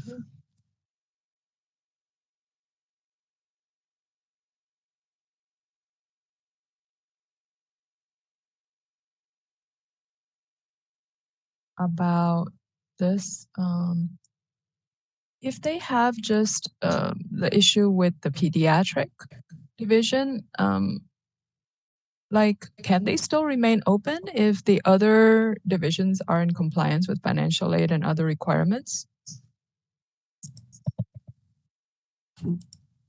I can actually answer that. That is part of the agenda, so I can jump in and answer that. For a nursing program, they have to be able to accommodate all of the 5 content areas. That's med-surg, OB, peds, psych, mental health, and Jerry. You cannot offer a nursing program that doesn't offer all of those. And so because pediatrics is a requirement for licensure, and the way that our program approvals are done in California is that when we maintain this list and have these schools approved, that they qualify for licensure on graduation for us. And so each one of our California approved nursing programs qualify for licensure within the state of California. They meet all of our educational criteria. So we cannot approve a program that doesn't ensure that the students are qualified for licensure here, and pediatrics is a requirement for us. So even though they are in full compliance with everything else, if they were in full compliance with everything else, they're not, because they have a low NCLEX pass rates as well. But if they were in full compliance with everything else, they still would not be able to operate based on lacking one of the key clinical, key nursing area, which would be pediatrics. I see. Would the school be able to partner with another program that is operating in similar jurisdictions in full compliance with NCLEX passing requirements and still be able to open? I would like to offer some clarification, if I may. Thank you. As stipulated in our executive summary on the second paragraph, the decision to close the program was based on a change in the strategic plan by administration. It had nothing to do with clinical placements or with lack of faculty. The decision was to move the university forward to serve online only adult learners, and nursing in a pre-licensure program did not fit that model. So the decision was reached to close the program. Thank you, Alice. Thank you for your comment. Committee Chair Dominguez, there are no other public requests for comment. Would you like me to close this window? Yes, thank you. I'd like to, Lori, do I have to restate the amendment? You would have to you would have to amend the motion and get the seconds to agree to take that again. Thank you. Mary Ann, can you help me with that, please? I believe, tell me if this is correct, you want to recommend acceptance of a substantive change to an approved program for the University of Massachusetts Global Baccalaureate Degree Nursing Program. We're going to accept their teach-out plan, and they are going to return to the board, the ELC and the board, if students are, have needs remaining. Is that okay, Lori, or would you like that to be worded differently? They only need to come back if they have student needs, yes? The progress notes would be continuous, but yes, if there was any need identified, yes, they would have to return back. How often do you want the progress notes? Because I did not add that in there. Quarterly is fine. Okay, so approve the teach out with quarterly progress reports to the NEC and return if student needs remain. And since they're closing in October, I would guess that would be the latest would be our June, August meetings. Thank you. So do I have a second on that? I'll second it, Tricia. Thank you, Tricia. And I could take it to a vote now, or would I need to go back to public comment? No, a vote is appropriate. Thank you. I, Jovita, votes yes. Dolores Trujillo? Dolores Trujillo votes yes. Mary Fagan? Mary Fagan, yes. Tricia Nguyen? Nguyen, yes. Thank you. Motion carries. Thank you very much. We're still in agenda item 8.6, but again, starting with 8.6.3, we're going to enrollment increases. And I just want to bring your attention to one thing, and I'll mention it for everyone, but just so you know, we have, Loretta did this verbally last time at our January, February, but I want you to know that in our materials now, after the agenda item summary and before the executive summary, for all of these programs that are asking for an enrollment increase, we have added data and given you an actual picture of the data to help you see what's happened, not only for that particular college, what they've asked for in the past 5 years, but also what's happened in the region they're in or the regions that they're looking at. Okay. All right. 8.6.3 is discussion and possible action regarding acceptance of substantive changes to an approved program. This is for California State University Northridge. Their baccalaureate degree nursing program is requesting an enrollment increase. Information on this program starts on page 70. And board moderator, if you would please elevate the presenters from CSU Northridge. So CSU Northridge is in Los Angeles County, and they're requesting an enrollment increase from 80 students per year to 120 students per year. And they're going to do this by adding a summer cohort. The college is looking to expand to help fill the needs of the community and the professions, and hospital partners have requested that they expand to help fill these vacancies.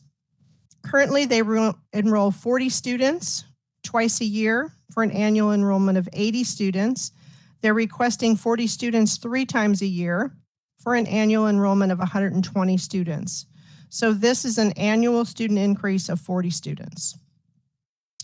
Again, the agenda item summaries on page 70, and on page 71 is the regional details that we've mapped out for you regarding Cal State Northridge and Region 8, which is where they are located on our map. The program representative is here, and the NEC, should we have any questions? Marianne, thank you. I did notice that change, and it does help. But I'd like to hear if the faculty will be stretched or this is just added. It sounds like it's going to be an added for the summer and same curriculum, same amount of weeks. So you want to hear from the program is what I'm hearing, yes?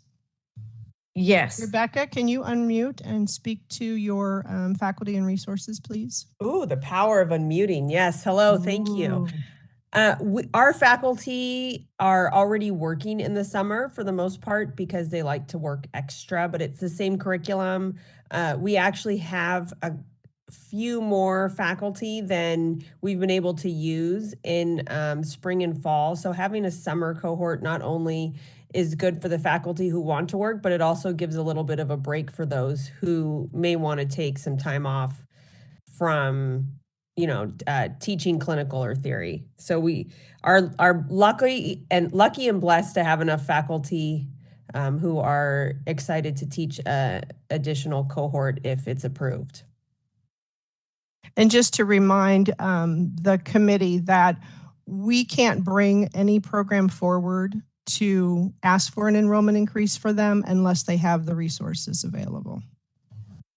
So that would mean that we're not displacing other colleges? So I'm glad you brought that up because I actually make it a point to work closely with our community college partners.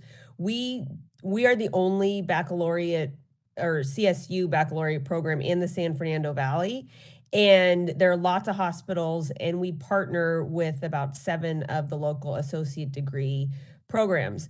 Now, a lot of them have been kicked out, for lack of a better term, from the hospitals because most of the hospitals are going for magnet status and they only want baccalaureate nursing students. But I have tried my very best to speak with the nursing educators at the hospitals and tell them that, like, technically the pre-licensure students from the associate degree college are baccalaureate students when they enroll with us. And so if we can cohort, if there's, let's say, 8 junior college students that are at, let's say, the College of the Canyons, and they're all enrolled with us at CSUN for their bachelor's degree, then technically they are BSN students. So, please don't kick them out. So I've been able to help sway a couple minds, because we're all in this, together. So if we can try to help each other out where possible, we do. And then also we actually have, I don't want to say this out loud because I don't want to jinx us, but we have more clinical sites than we can use. And when that happens, I have reached out to some of our community college partners and asked them if they needed a site. And if so, maybe they could aggregate their CSUN students that are coming to us for their bachelor's degree so that we can get them in those sites that we are unable to use. There was one concern about a psych rotation might be displaced if we started a summer cohort, but I spoke with that director and said they wouldn't be taking psych in the summer anyway. That's not how the curriculum goes. So I try to be very aware of it and also work closely with everybody so that we can all get what we need to get students what they need. Thank you for lending a hand. Jovita, also to answer your question, in the executive summary on page 72, it does mention that that they did ask and that the community college programs, it said all of our BSN programs have supported our increase in enrollment, whereas some of our community college programs have stated that this will be a detriment to their program. So there is an effect that the community colleges are predicting that will affect them with the enrollments, and that is on page 72 of their executive summary. But just so you know, Loretta, the people that did bring up that concern, because that survey went out and I can't change their minds, I discussed with them the fact that most of the clinical rotations that we'd be doing they're either in already existing spots that we have and haven't used, or the way the curriculum goes that we wouldn't be competing for the same site at the same time. Thank you for that. We do still have to bring that up just because it was reported in your executive summary. Oh, of course. Yeah. The other thing is on the data sheet that you guys can see on page 71, in this area, the board has already approved 1,130 new student enrollment placements over the last 5 years. At our board meeting just in February, the board denied an enrollment growth for Stanbridge University of 20 and of American Career College of 100. And so there's already been 2 enrollment growth denials in this area, albeit those were Southern. Northridge is Northern LA area. It is still within that LA County area, but I do want to make sure that we bring that to your guys' attention and that you guys are able to look at where that growth has taken place and where those effects are so you guys can make this decision. Thank you. Yeah, I would like to hear from the representatives from the community colleges who said they were going to be impacted and see if they feel differently. It sounds like you've had some conversation, Rebecca, with them after that, if they're available to talk to us. Well, they would have to come on public comment, Mary. Yeah, so if we they're would out be there. able to open, if the board does not want to make a motion at this point, we can open to public comment and see if there's any feedback on this prior to making a motion. I would like that. This is Jovita. Board So moderator. PRN moderator, would you take this to public comment, please? We will be opening for public comment now. I will be activating the question and answer feature. Please refer to the screen share for members of the public to see how they should type in the request for comment. I've activated the question and answer feature. Members of the public can indicate that they would like to make a comment by typing into the question box, "I would like to make a comment." Please remember, you will have 2 minutes to make your comments. I will not give a reminder as your time approaches. I do not want to interrupt you nor cause you to lose your train of thought. I will mute your microphone and inform you that your time has expired, and we'll move on to the next member of the public. I'll pause for a moment for members of the public to type in, I would like to make a comment. Carla Gard would like to make a comment. 1 second, please.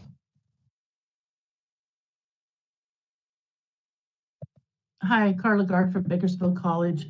I just wanted to make a comment because we've had that same conversation when Unitech came to Bakersfield, and they weren't going to impact our thing. We sat down, we had a very amicable talk, and we were going to share community spaces. But as they brought their baccalaureate program in, we're like 2 or 3 years into it, and now we're fighting for clinical spaces. And so I just want to take that in consideration because I feel like we're getting surrounded and we're getting pushed out by all these proprietary baccalaureate programs that are coming in and bringing students to our community. So that's all I wanted to say. Thank you. Thank you for your comment. Tammy Bathke would like to make a comment. 1 second, please.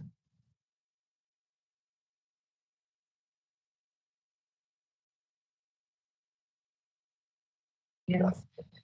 And I feel like this will impact us as it is. We have a summer LVN group there, and we are doing a day and evening shift back to back because of the limited space. You know, and that's what we're doing this summer, and we did it last summer too. There's not an availability for them to give us for Northridge Hospital to give us a you know, other days. So we've actually had to double up on one day. So I feel like it would impact us, and I respect their desire to expand, but I just would like it to be noted that it will affect us. Thank you. Thank you for your comment. Committee Chair Dominguez, there are no other public requests for comment. Would you like me to close this window? Yes, please. Committee members, what are your thoughts?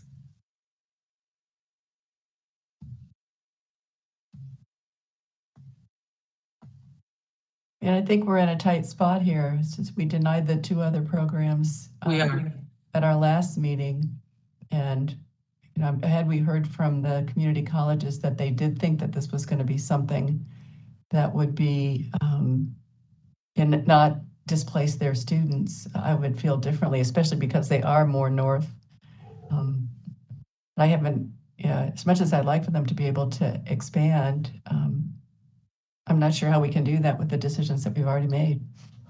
Well, but just please recognize that we are not a proprietary, we are not a for-profit, we are a Cal State. And we partner with our community colleges. And although Tammy Bathke mentioned the LVN program, that only runs in the summer for their curriculum. And many of the, if they need more spots at Northridge, I'm happy we have other hospitals that their chief nursing officers are actively reaching out because they want Cal State Northridge students there because they want them to work there. And a lot of the hospitals are going for magnet status, unfortunately, are excusing community colleges from the sites because they want baccalaureate grads. So I think that, you know, it's a very difficult spot to be in, but the reason why they want the baccalaureate grads is because it's tied to better patient safety outcomes. And so if we're looking at it from the student standpoint, what they need to be the most successful, and from the patient standpoint, we have to, so as far as American Career College, and I'm not familiar with Stanbridge, they are more southern than, and we don't, I believe, share many hospitals at all, except for maybe Children's Hospital of Los Angeles, but I think everybody goes there. That we are not proprietary, and we are, you know, we're doing the best with what we have with the rules that the hospitals are putting out there. So I'll share a map right now, see if this will help at all. I do need to put a caveat on it. This is not a Board of Registered Nursing map. It is a map that was given to me by the community colleges. It's not a complete map that they're ready to publish yet, but I do think that it'll be appropriate in this setting here, just kind of share the work that they started. We do have a plan to put a map similar to this up on our website that I'm hoping will help. And so are you guys able to see the map on your screen? Yes, but it's very small. It is very small. On the screen, you can go up right above the screen and click on percentages and see if you can increase. Perfect. Yes. Thank you. Yes. Does that help? Yes. Okay. So CSU Northridge right here is where CSU Northridge is located. Okay. That is right here. They said like near the San Fernando, Van Nuys. So as you guys are in LA, so you can see here's LA. You can see that Northridge is up in the kind of northeastern area of that. I'm going to go back out and I'll find Stanbridge was one of the schools that was denied. Sorry, let me find them. An enrollment increase. You can see that they're actually down in Irvine. And so you can see the distance between here. So you can see Northridge is a distance. And Irvine is right here. And that's the distance for Stanbridge. I will click on the other areas of Stanbridge. You can see there's one over in Riverside. That was not one that was brought forward. And then there is a Stanbridge here as well that is more central LA, but near Alhambra. So you can see here Monterey Park, near CSU LA.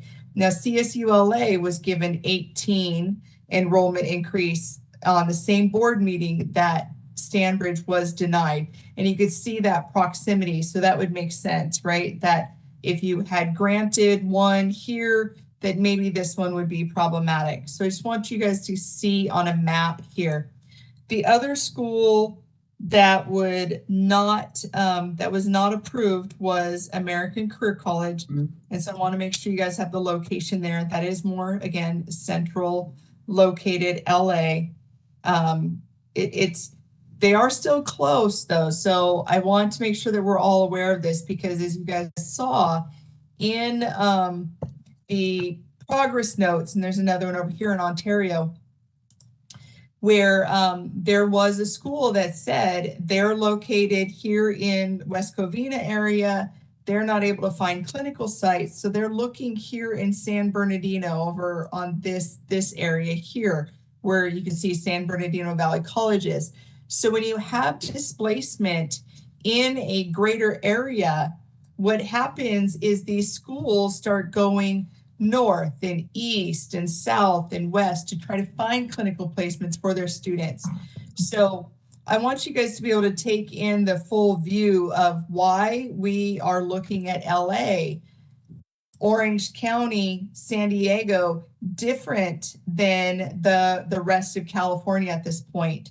And so what you'll see in all of the kind of pinkish ones are ADN and BSN private colleges and university. The light blue and the dark blue are ADN and BSN public colleges and universities. And you can see that the concentration of schools in the LA, San Bernardino, Riverside, Orange County, San Diego are tremendous, comparatively speaking, to the rest of California. So when we talk about clinical impaction, these are the locations of all of our nursing schools throughout California. And you can see that the impaction lies in like your San Francisco, San Jose, so the Bay Area, starting to kind of look like there's a little bit of a hit in Sacramento. And then the majority you're going to find here in LA, San Diego area, which is why we talk about this. So I just wanted to make sure that you guys are able to see this. This is something that we have asked to be built and put onto our website. It's not there yet, but as we're going through a lot of these really difficult decisions, and it looks like this one and maybe another program on here will be the most difficult. The rest of these enrollment increases are in underserved areas that definitely could handle some growth and are getting,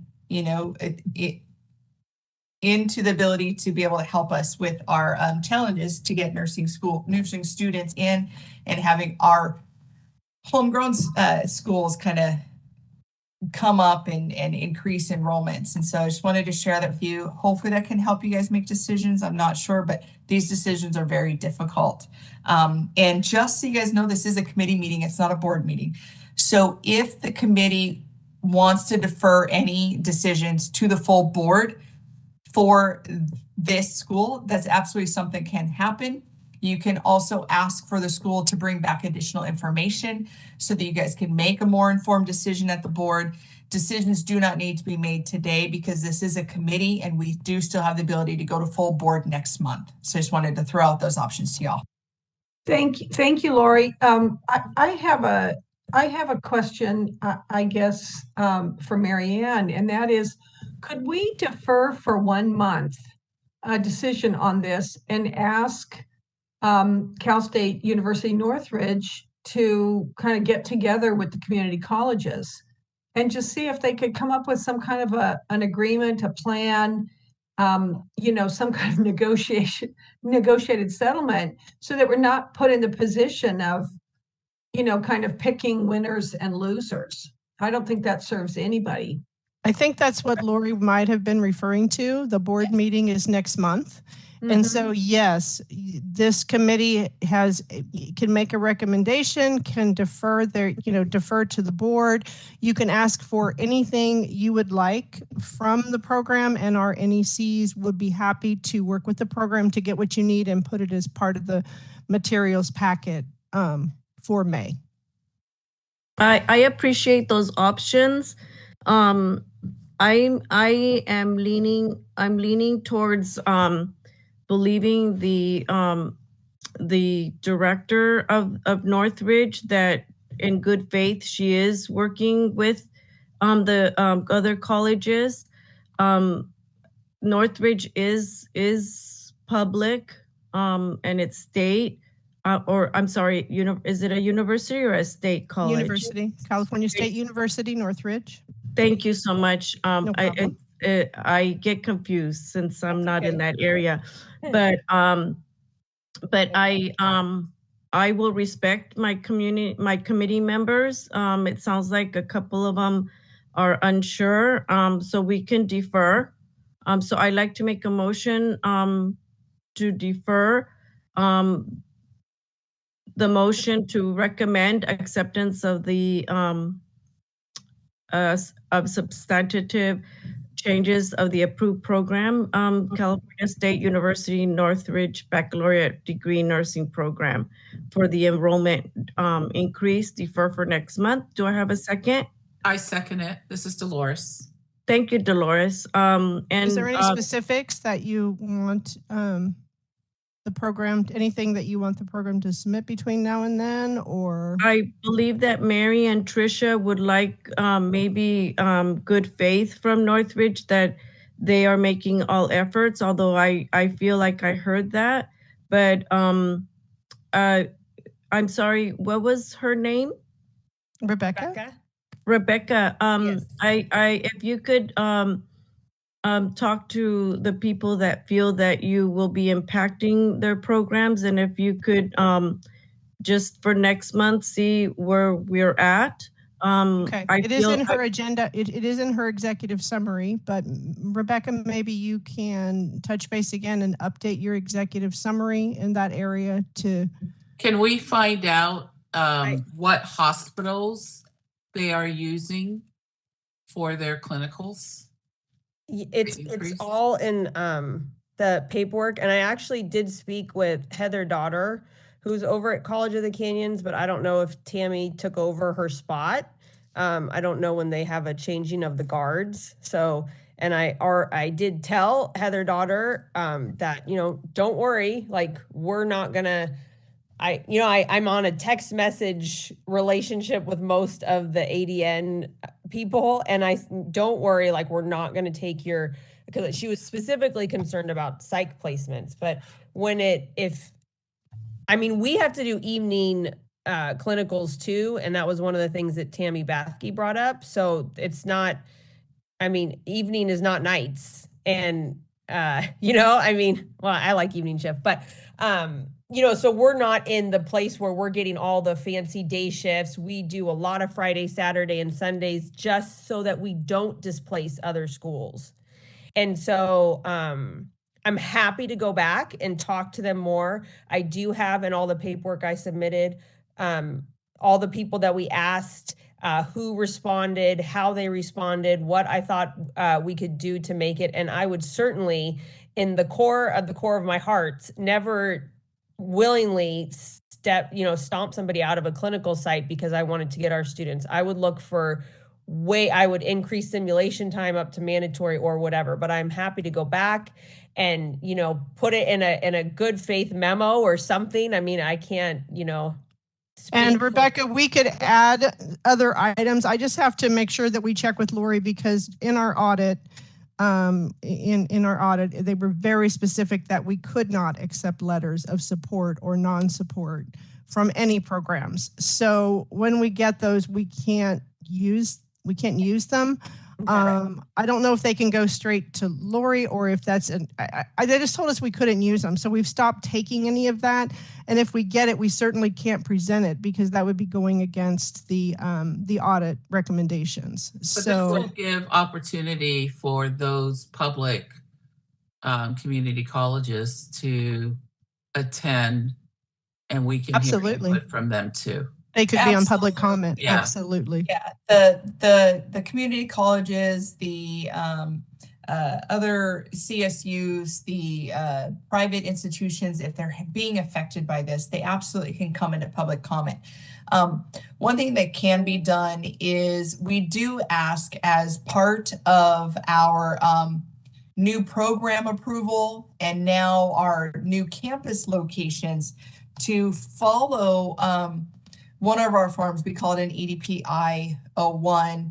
And one of the sections in it asks them to submit, to provide documentation of what they did to collaborate. And so we do have authority to kind of ask for that. And what the specific language in that one says, clinical placements of a new program must take into consideration the impact on the use of the clinical facility by existing pre-licensed or registered nursing programs and must be coordinated with any process for clinical placement, such as a consortium for regional planning. It says, include a description of your collaboration and coordination efforts with any existing registered nursing programs in any regional planning consortium.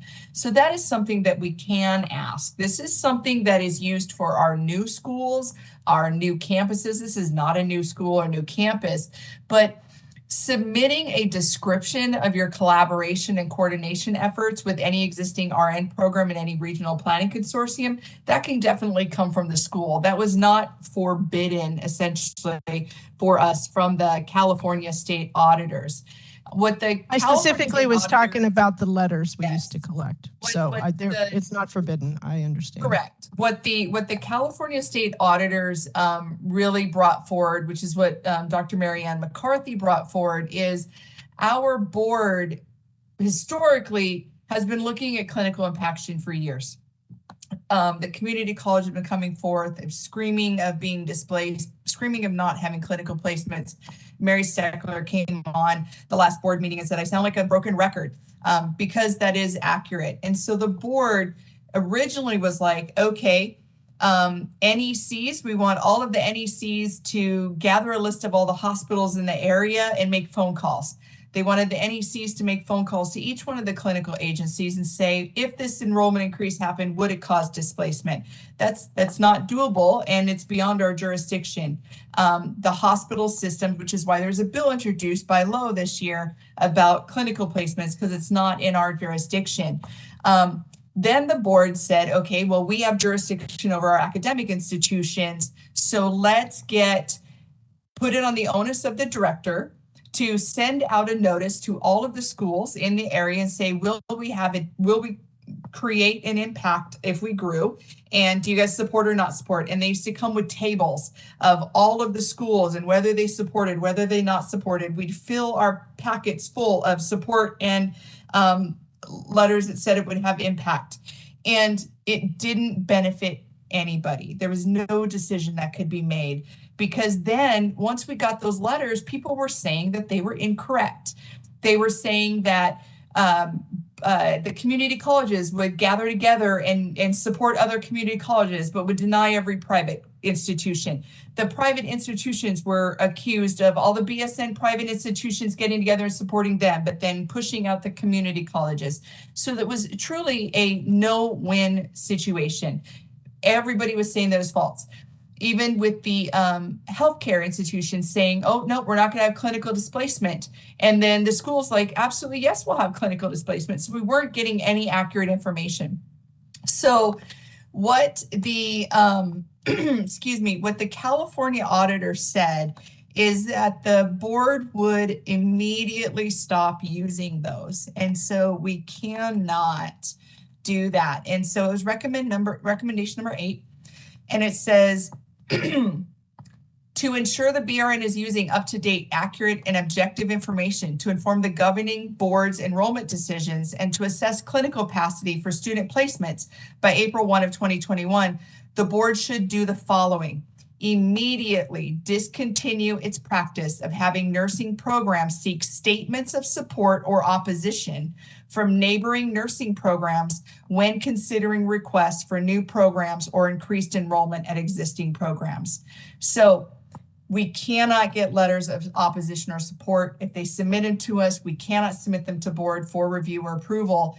But I do want to make sure that we can get a description of the collaboration and coordination efforts with any existing RN program and any regional planning that can help assist you. That is different than getting letters of support or denial. So I want to make sure that that clarification is made. Dr. Marianne McCarthy is absolutely correct. We cannot do that. That CSA said no, and we came into compliance with that immediately. And Rebecca, we can work with, Lisa will work with you to get you that IO1 so you can read that specific language in there. Mm-hmm. And again, you're not a new program, but you could certainly meet those, that regulation as far as speaking to your communication with other programs, consortium, et cetera. Right. I'm just wondering how, if you can't accept letters, which is perfect because that's a lot of work, but I did the survey and got the responses. And so it's not a letter of support or denial, but I certainly had a fair share of people that said yay and nay. So how is that different than a letter other than it's on a letterhead? And then how is what I did different than what you're asking me for, which is it might not be. It might not be, Rebecca. I'd have to go back and look because we cannot put we'd like to, but it would be thousands of pages if we put everything. No, I know. Believe me, I don't want to. So what we get from you guys is so great and so extensive, but we keep it in your file. So let me have a chance to go back with Lisa and look at what you submitted. I will, get a hold of it, take a look at it, run it by Lori. And if that doesn't work, then Lisa and I will work with you on what we can get to meet that, or if it's a format issue or whatever the case may be. But let us give it a chance to take a look at what you've already submitted. Correct. And just remember, Rebecca, it's not a no. That what this is this committee is not making a decision. The committee is made up of, these 4 members right now. And so the board is 9 members. Currently, not all positions are full, but this will go to our board next month, which would go to the board even now. So if our committee right now were to say, I recommend approval, right, it can happen until next month anyways. So gather more data. It could still be a no. It could still be a yes. Right now it's deferred. It could also even be the board says, I'm going to defer making any decision next month, come back to our next board meeting with even more data. I don't have an answer, but just work with the NECs. I'll work with the NECs. We'll get the data that the board needs to be able to make a better decision next month. Wonderful. Thank you. I just want to add one more thing about the magnet and the thought that BSNs are required in magnet hospitals, and that's actually not the case. A magnet does not say that you need to have hire only BSN nurses or only have BSNs. And in fact, they specifically have said to chief nursing officers that they would like to support the continued recruitment of ADN nurses, especially to enhance the diversity of the nursing workforce. But so for us, we actually changed our new grad hiring processes just recently, where we are accepting ADN applicants as long as they're enrolled in a BSN program. So I hopefully will be seeing more of that, because I think there's lots of reasons for us to move forward in that direction. Yes, and please I did not say that Magnet Hospital said that they only hire BSN, but part of the IOM saying that 80% of nurses should be baccalaureate prepared, that they would rather have BSN, our hospitals that we're dealing with, not that they said they have to be BSN. I did not say that. And we want that too. We just want to know they're on the path to BSN when we bring them in. Right, and that's where CSUN fills a big gap, because all of our community college partners, we have probably more CEP MOUs with community colleges than any other Cal State. So thank you for your time. So we have a motion to defer to the board, and we got a second. Is that correct? Yes. Yes. Okay, perfect. Thank you. Jovita and Dolores. Jovita motioned, Dolores seconded to the Did we go to the public comment yet? No. We have. Oh, yes. We Carla did that Goddard before. I thought we did. Yes. And so we just need to do a vote now? Correct. Yes. So Perfect. I Jovita votes yes. Dolores Trujillo, Dolores Trujillo votes yes. Mary Fagan, Mary Fagan, yes. and Trisha Wynn. Win, yes. Thank you. Okay, moving on to agenda item 8.6.4, discussion and possible action regarding acceptance of a substantive change to an approved nursing program. This is Bakersfield College Associate Degree Nursing Program, and they are asking for an enrollment increase. The information starting for this program is on 74 of your packet, and again, on 75 is the regional data for Region 6. Board moderator, if you could please elevate the presenters on the list for Bakersfield. So Bakersfield College is in Kern County, located in the southern San Joaquin Valley. They're requesting an enrollment increase to sustain RN shortages in the region. They say they have over 700 qualified applicants annually. So their current enrollment pattern is 45 generic students and 10 advanced placement twice a year, which is 210 students. They're requesting 140 generic and 40 advanced placements twice a year. So their annual enrollment will go up to 360 students, which is an increase of 150 students. They're here and they're NEC. Should you have questions or want to talk to them, I'm happy to bring them aboard. Yeah, I have a question. This is Dolores. Sure. Carla, are you and Ronnie available? Yeah, I'm here. Okay, go ahead, Dolores. Who's 0026735? That's me. That's Carla. That's Carla okay. Gard, the program director. Carla. I'm assuming that there is no problem with the amount of faculty you will need to sustain this increase in students? No, there is not a problem with that. We have been aggressively recruiting and hiring and anticipating this increase in enrollment. We've gone from 17 full-time faculty to 21, and I've got 2 more that I'm going to hire in to bring it up to a total of 23. Likewise, we've been hiring our clinical, part-time clinical faculty as well, and so to support the increased enrollments. Also, my community college chancellor and president, all that, they're all on board with this and supporting us with resources. So we've been able to also hire a full-time associate dean to help me with this, all the increased workload, but also we're hiring 2 full-time program managers, which I've already, we just hired this week. One will be serving as a clinical coordinator. One will serve as an operation on the operational side. I'm hiring 2 full-time lab techs to help with the increase in our labs. We've resources-wise, we've built out another sim lab, so we have a total of 3 sim arenas, and then we're taking over our math science building, and I'm adding 2 large additional classrooms that will seat 80 students each, another large hybrid flex classroom that will seat 60, and then we have another overflow classroom that we're using as a lab. So to accommodate all this increase. So I've got lab techs, I've got faculty in our labs, simulation trained faculty in our labs. So we've been doing a lot of planning over the last 2 years and building up our resources for this anticipation. So I feel like we're in a good place. The other thing that I am excited about that I've been able to build out is when I first came on, we had, I think, 50 students. And as I went from the 50 to 90, the one area, as you all know, psych is very difficult to fill. So I always worry about that's the stopping gap from being able to take on more students. So we've done some strategizing for that, and I'm getting ready to hire a second psych. So I'll have a full complement of 2 full-time faculties for all my med-surg, psych, peds, OB, so I can run simultaneous courses. And then I'm gonna do a third, my plan is to, with the advanced placements, to do a third cohort separately.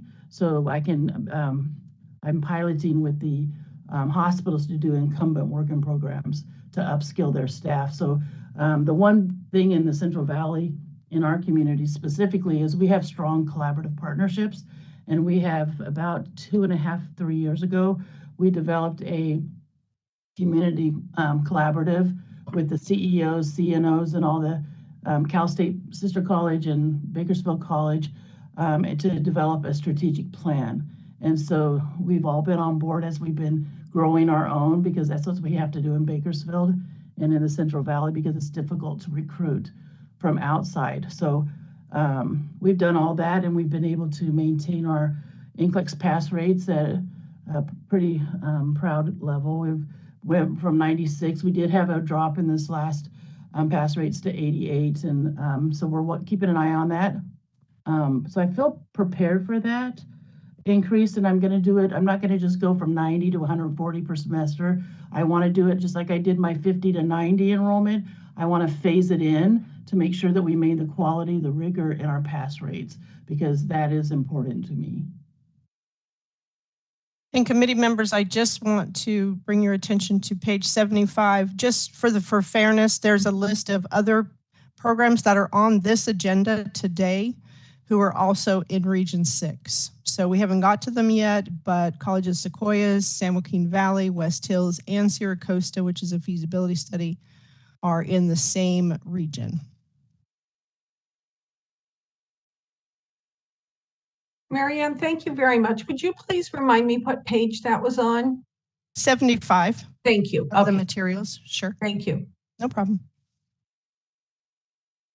I don't know that this area is as impacted as the LA, especially the Irvine area. I think they can sustain some growth. Yeah, I was just bringing to your attention what's coming on this agenda. That's all. Thank you. Yeah. Thank you, Marianne. And the other numbers are fairly small, 6, 80, 36, 16, 10. We do the feasibility. And this region has only grown under 600 in the last year. That's half of what some of the other areas have grown. Oh, yeah. So although there might be an effect, it doesn't necessarily point to impaction at this point. And I'd like to make a motion that we accept this change. I'll second that. Tricia, was that you? Yes, it was. Thank you. My apologies. I have a hard time looking down and writing and seeing who's talking at the same time. Do we have to say the whole motion, or is that fine? Do we have to state the whole motion, or what do you mean the whole motion? Mary's motion fine? Mary, can you just clarify that it's recommending? I'll make a motion to recommend acceptance of substantive changes to an approved program, Bakersfield College Associate Degree Nursing Program, for an enrollment increase. Thank you, Mary. Thank you. And we're accepting the enrollment increase they're asking for. I just want to make sure that we're clear on that, because I will put that on their board action letter. Okay, thank you. Jovita, did you want to take it to public comment? BRN moderator, would you take us to public comment, please? We will be opening for public comment now. I will be activating the question and answer feature. Please refer to the screen share for members of the public to see how they should type in their request for comment. I've activated the question and answer feature. Members of the public can indicate they would like to make a comment by typing into the question box, "I would like to make a comment." Please remember, you will have 2 minutes to make your comments. I will not give a reminder as your time approaches. I do not want to interrupt you nor cause you to lose your train of thought. I will mute your microphone and inform you that your time has expired, and we'll move on to the next member of the public. I'll pause for a moment for members of the public to type in, "I would like to make a comment."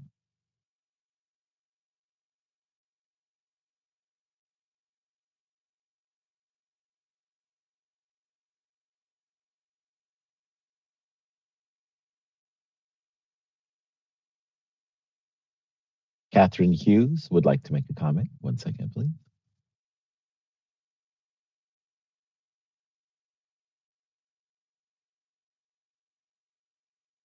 Hi, this is Catherine Hughes, registered nurse and the executive director of the Nurse Alliance of SEIU California, and just want to appreciate the motion and the second to accept these changes. We do support that motion. Thank you so much. Thank you for your comment. Committee Chair Dominguez, there are no other public requests for comment. Would you like me to close this window? Yes, please. I, Jovita, votes yes. Dolores Trujillo. Dolores Trujillo votes yes. Mary Fagan. Mary Fagan, yes. Trisha Wynn. Wynn, yes. Thank you. Thank you very much. Moving on to agenda item 8.6.5. Discussion and possible action regarding acceptance of a substantive change to an approved nursing program. This is Butte College Associate Degree Nursing Program. They are also requesting an enrollment increase. Information about this program starts on 78, and the data is on page 80, and this is in regards to Region 1. Board moderator, if you could please elevate the presenters on the list for Butte. So Butte College is located 70 miles north of Sacramento in Oroville, California. The next closest program is CSU Chico, which is 15 miles away from them. Butte is requesting an addition of an accelerated associate degree track to begin in the spring of 24. This would be a second option that they want to give students and a faster pathway to the RN degree for healthcare workers who already have some work experience. So currently they enroll 60 students twice a year for an annual enrollment of 120. They want to add an additional 48 students each spring and keep their 60 students each fall. And 108, that will bring it to 108 students each spring. So with the new annual enrollment of 186 students, which is, to clarify, only going to be an increase of 48 students because it's a faster track that's going to have a separate group of students. So the actual increase is 48 students. I also want to let you know that on page 78, 78 or 79, where we talk about their NCLEX pass rates, there is a typo on there. On 2022-23, quarter 3 has that they have 46 out of 58 with a pass rate of 50%, and that's not correct. 46 out of 58 would give them a 79.31% pass rate for quarter 3. The only low pass rate is the 50%, and they only had 2 people take it, and one of them failed. So that's why quarter 2 looks so low. It's important for the board to know that we only have the authority to look at annual pass rates in our regulations, but these are some things that our NECs will bring forward just to keep in your mind. But we're only allowed to take into consideration annual pass rates. Correct. Thank you so much. So Butte is here if you have any questions or concerns as well as their NEC. Again, the data, their AIS starts on page 78 and the data is on page 80 for Region 1. Does anybody have any concerns, questions? No, this seems pretty straightforward to me. It is, and we can support the growth up here. Yeah, I'm in the so I make a Sacramento motion area, to so. recommend acceptance of substantive changes to an approved program, Butte College Associate Degree Program, for their requested enrollment increase. I second it. BRN moderator, could you take us to public comment? We will be opening for public comment now. I will be activating the question and answer feature. Please refer to the screen share for members of the public to see how they should type in their request for comment. I've activated the question and answer feature. Members of the public can indicate they would like to make a comment by typing into the question box, "I would like to make a comment." Please remember you will have 2 minutes to make your comments. I will not give a reminder of you as your time approaches. I do not want to interrupt you nor cause you to lose your train of thought. I will mute your microphone and inform you that your time has expired, and we'll move on to the next member of the public. I'll pause for a moment for members of the public to type in, "I would like to make a comment." Catherine Hughes would like to make a comment. 1 second, please. Hi, this is Catherine Hughes again, registered nurse with the Nurse Alliance of SEIU California. I live in Butte County, so I couldn't support or ask for your support more strongly. We're rural. Our healthcare is a little bit of a challenge. Finding registered nurses in our area can also be a challenge. So I'm really excited to see the potential enrollment growth, because we really, really do need it up here. Thank you so much.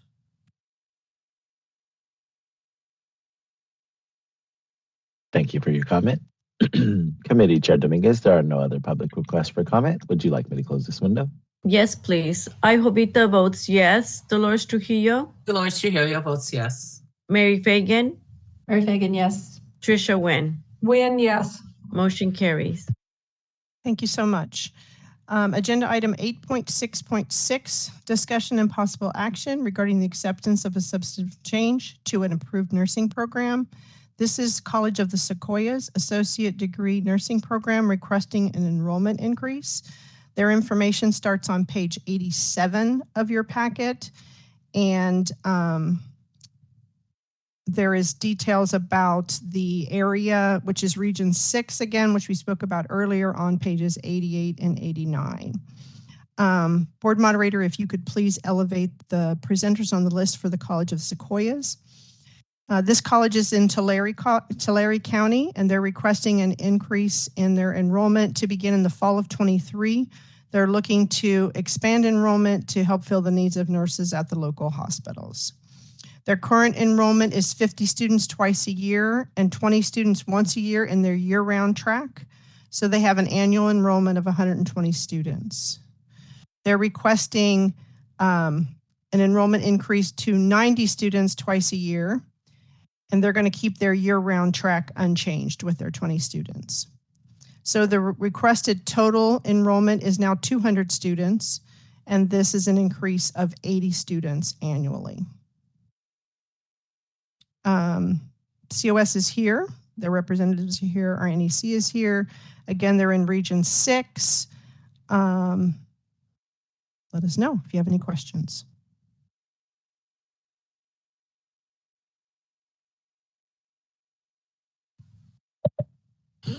Is the committee comfortable accepting the increase? Yes. Okay, I'd like to take a motion to recommend acceptance of substantive changes to an approved program, College of the Sequoias Associated Degree Nursing Program, for the enrollment increase. Do I have a second? I second it. Thank you, Dolores. BRN moderator, would you take us to public comment? We will be opening for public comment now. I will be activating the question and answer feature. Please refer to the screen share for members of the public to see how they should type in the request for comment. I've activated the question and answer feature. Members of the public can indicate that they would like to make a comment by typing into the question box, "I would like to make a comment." Please remember you will have 2 minutes to make your comments. I will not give a reminder as your time approaches. I do not want to interrupt you nor cause you to lose your train of thought. I will mute your microphone and inform you that your time has expired, and we'll move on to the next member of the public. I'll pause for a moment for members of the public to type in, "I would like to make a comment."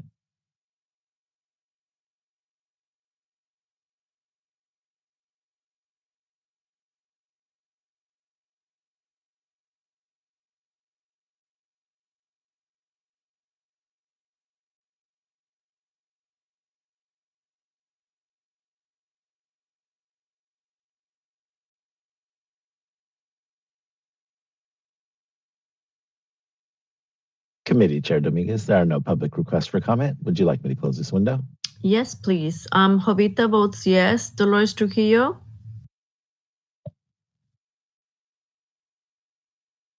Dolores Trujillo votes yes. Sorry, I was on mute. Mary Fagan? Mary Fagan, yes. And Trisha Wynn? Wynn, yes. Motion carries. Hey, can I request just like a quick 5-minute break? Oh, you're on mute, Dolores. Dolores, you're on mute. Yes. Sorry, again, 5 minutes. Yeah, that's great. Just 5. I'm in favor.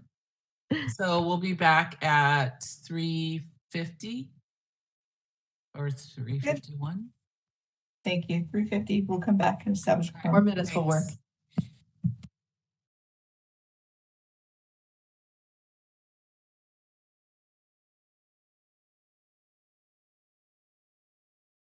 Present. Dolores Trujillo?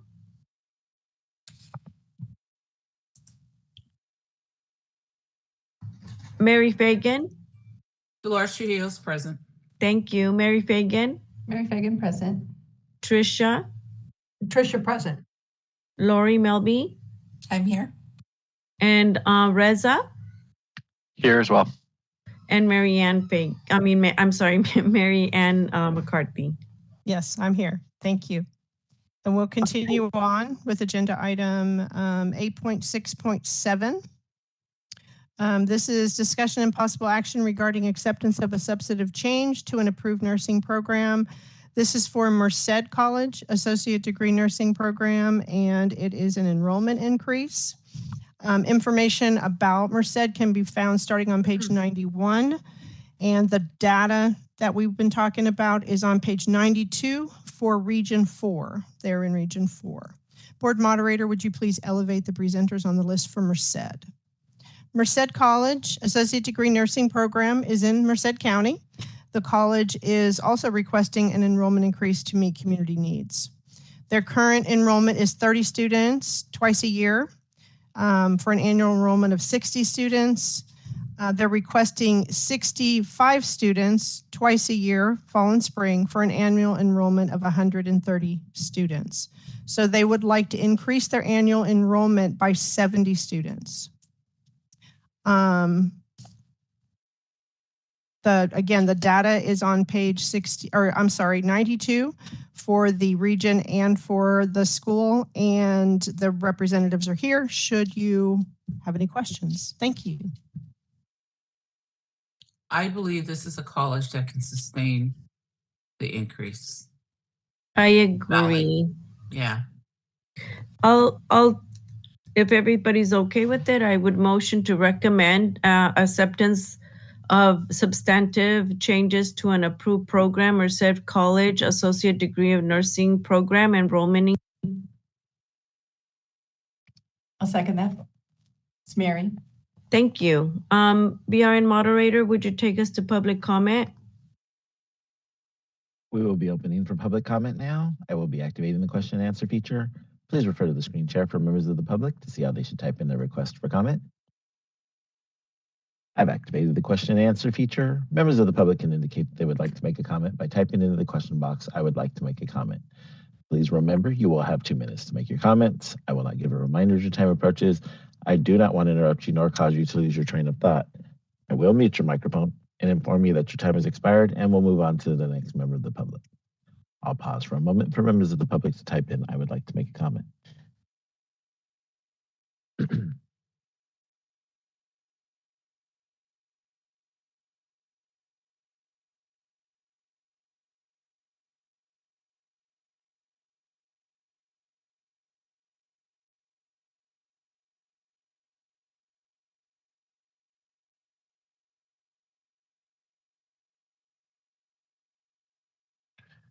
Committee Chair Dominguez, there are no public requests for comment. Would you like me to close this window? Yes, please. Jovita votes yes. Dolores Trujillo?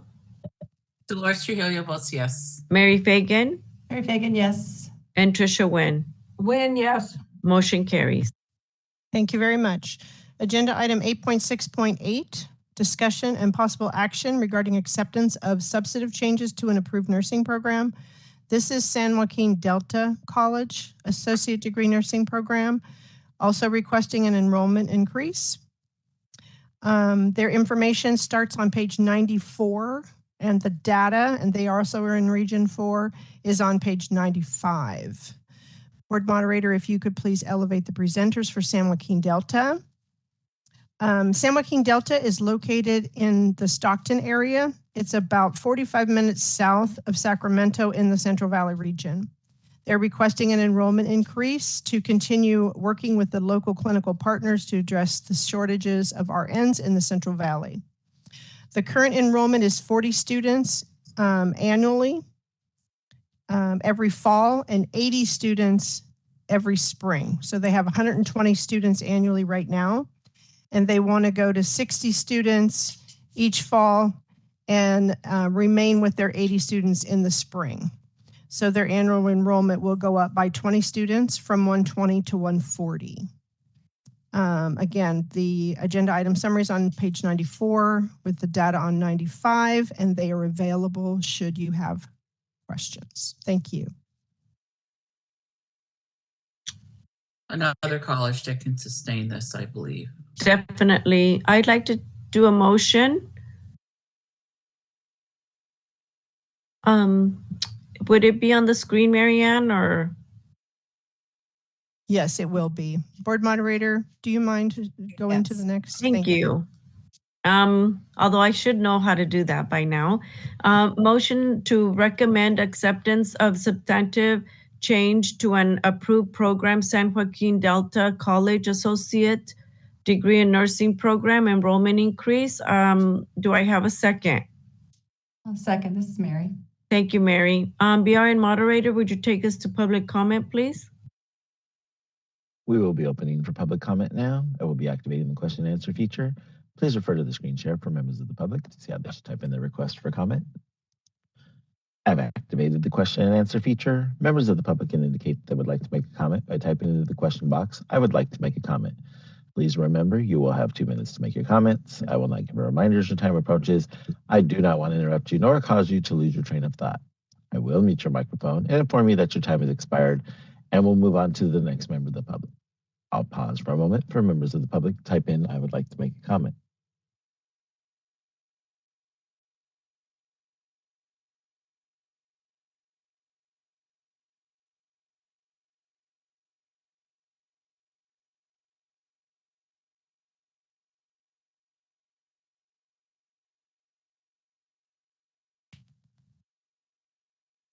Committee Chair Dominguez, there are no public requests for comment. Would you like me to close this window? Yes, please. Jovita votes yes. Dolores Trujillo? Dolores Trujillo votes yes. Mary Fagan? Mary Fagan, yes. Trisha Wynn? Wynn, yes. Motion carries. Thank you. Agenda item 8.6.9, discussion and possible action regarding the acceptance of a substantive change to an approved nursing program. This is San Joaquin Valley College Associate Degree Nursing Program requesting an enrollment increase. The information is starting on page 102, and the region, they have regions, they're asking for an enrollment increase on 3 campuses. They have three campuses or 3 areas, and they're in regions 6 and 7. So on a page 104 and 105, you'll see the regions for 6 and 7. Board moderator, could you please elevate the presenters for San Joaquin, please, San Joaquin Valley. San Joaquin Valley is requesting an enrollment increase of each of their campuses. One campus is in Ontario, which is in the Inland Empire, Riverside County. That's Region 7. Their Visalia campus is in the Central Valley in Tulare County, which is Region 6. And their third is in Rancho Mirage, which is in the Coachella Valley, which is also in Riverside. Because they're doing an enrollment, and it's a little different at each campus, it's going to be confusing if I read it to you. So I'm going to refer you to page 102, where you'll see in the middle of the AIS, it'll say current enrollment patterns, and it has each school, and then it has requested enrollment in patterns. And then under that, I listed, just for simplicity, that Visalia in Region 6 is asking for an increase of 36 students annually. Ontario, which is in Region 7, is asking for 66 students increase annually. And Rancho Mirage, which is also in Region 7, is only asking for 6 students annually. So they're going from 198 students to 306 students, which is an increase of 108 students. Again, their agenda item summary is on 102, and the data is on 104 and 5, and they're here, of course, should you have any questions. I have a question for you, Marianne. So I'm assuming the Visalia area is not impacted, but do you think maybe the Ontario or Rancho Mirage areas, I mean, there's much smaller increases. So, I mean, 6 students in Rancho Mirage, you know, probably isn't going to really rock the boat, but. Right. So on page, what am I on here? 104 and 105, you can see what has happened in those 2 areas. San Joaquin has had a couple approvals in the past 5 years. And then the new growth, they've had a growth in this area in Region 6 in the last 5 years has been 593. So that's one we were talking about was just under 600. And then in Region 7, which is where you're talking about with Riverside and Rancho Mirage, they've had an increase over the past 5 years of 1,264 new students annually in that Region 7, Riverside, Ontario, Inland Empire, all the places that you see on that table on page 105. Have there been concerns about displacement brought up? Yeah, so to answer that, the Visalia one should be 0 issue. An increase in Rancho Mirage of 6, that should be easily absorbed by the school and not have any clinical effect. In Rancho Mirage, 24 students once a year in, is it an increase of 24 in Rancho Mirage? Rancho Mirage is 6 students annually. 6. Ontario is 66. Ontario is one that's 60. That's the one.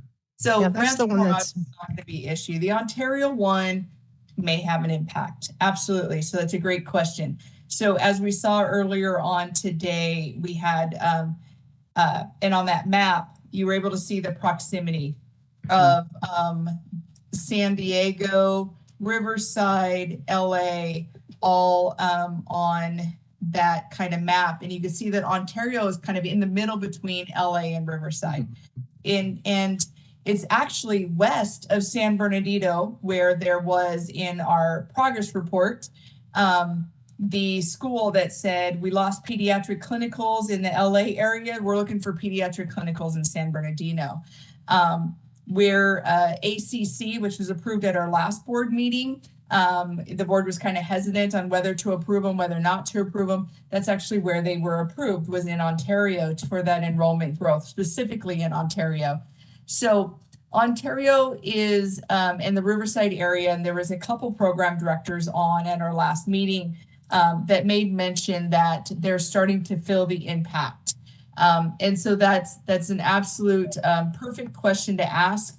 If you wanted to look at the data on page 105, it shows that that Arizona College was just approved 3 years ago, not quite 3 years ago, for 120 students annually in Ontario alone. Arizona and sorry, it was 2 years ago because we did feasibility and then self-study. And then the other Ontario growth was American Career College, where they started the new campus the same time that Arizona did, of 125 annually. And then they were just approved to grow. And I misquoted that. It wasn't American Career College, it was GCC that we did the new campus on just at the last board meeting of another 135. These are new campuses, brand new schools going in, not existing schools growing. So those are a little bit different when you look at them. And so we did get some growth into Ontario, growth into Riverside, growth into Palm Desert, Rancho Mirage already. San Joaquin Valley, this is a new campus as of August a year ago.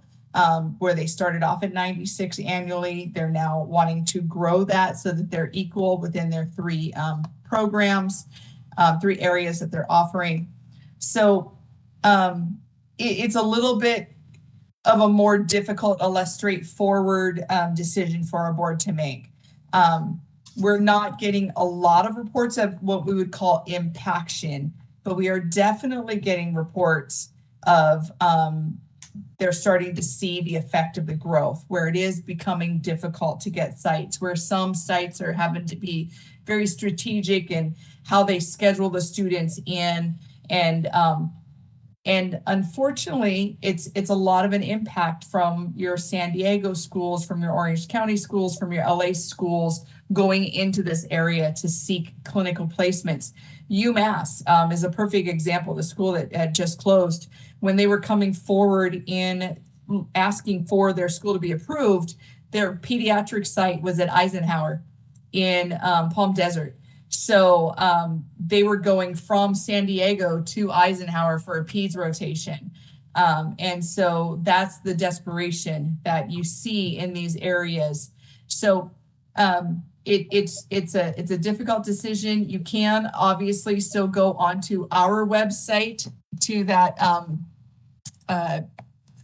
school information that I shared last time. I'm going to pull it up here so you guys can see this. I'm going to share my screen as well, where you can pull up the data and start looking at that. So I just want to make sure you're able to see that. Let me know as soon as you're able to see the map of the school interactive dashboard.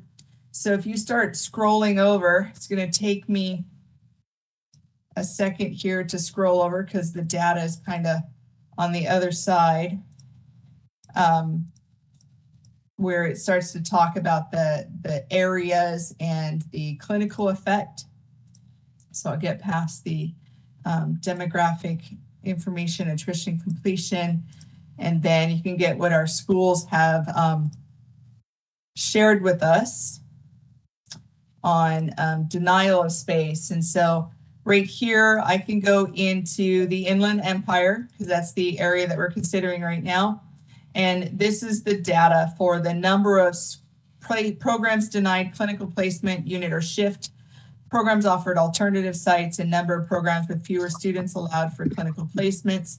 You can see the data on here that, obviously our COVID 2019, 2020, 100% denied clinical placements. That's across the board. In 2020, 2021, still effects of COVID showed that programs had fewer students allowed in their placements. But you can see now that these are kind of changing a little bit. So we went from 100% to holding steady at 75. We went from 100 down to 63. So that's denial of clinical placements. The next one you can look over is clinical places lost and students impacted.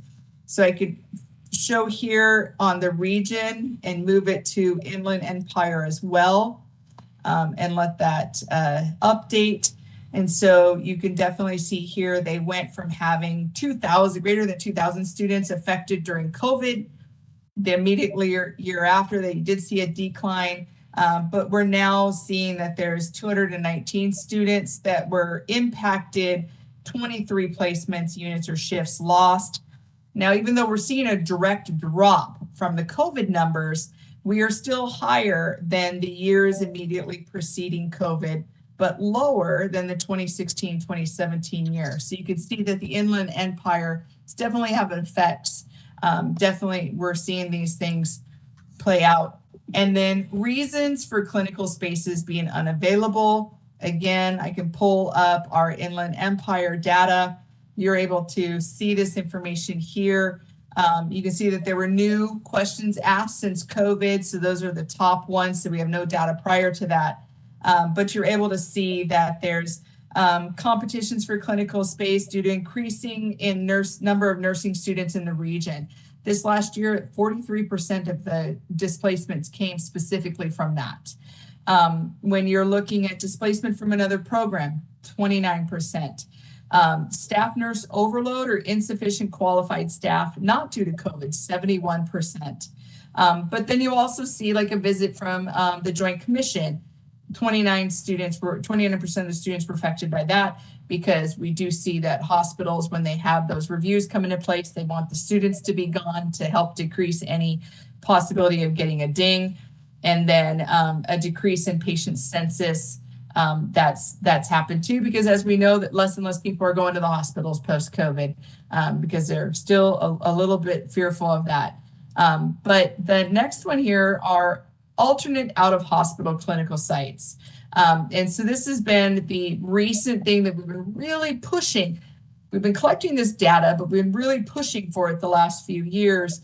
And you can see that with the increase in the spike in COVID here, we did see a huge increase in utilization of these various alternative sites. And so you can see that the dashboard down here changed tremendously to show that they are using urgent cares and hospices and surgery and ambulatory settings and schools and skilled nursing facilities. They're going outside of acute care. And so those are great things. And you're able to see the changes. And so like you had 25% in outpatient, they're 80% now. So this is a good thing. We had only 37% using urgent cares that weren't hospital-based, for up to 60% now. So the schools in the area are utilizing alternative sites. They're still seeing some impaction and places lost. So I just wanted to make sure that you guys are aware that this data is here. You can look at it, and hopefully this will help you to make those decisions that seem to be pretty difficult to do right now. Hey, Lori, one of the things I think we might want to consider breaking out in the future was, you said there was a group together was hospitals or programs who had experienced either reduction on the clinical site or shift or unit. It seemed like they were all piled together. And to me, I think it's really different if they're totally denied versus they're saying, okay, you're going to have to do some weekends and evenings or whatever now. Because I think to meet the need that we're going to have in the future, we're going to have to be much more creative about how we use all of the availability of preceptors. So is it possible to break that out so that we can look at that? Because to me, it's very different. We can't take you at all, or to say, we can take you, but you're going to have to do evening shifts. Yeah, I'll ask UCSF and see what we can do to get data on there, and then see how that would be broken out and reported.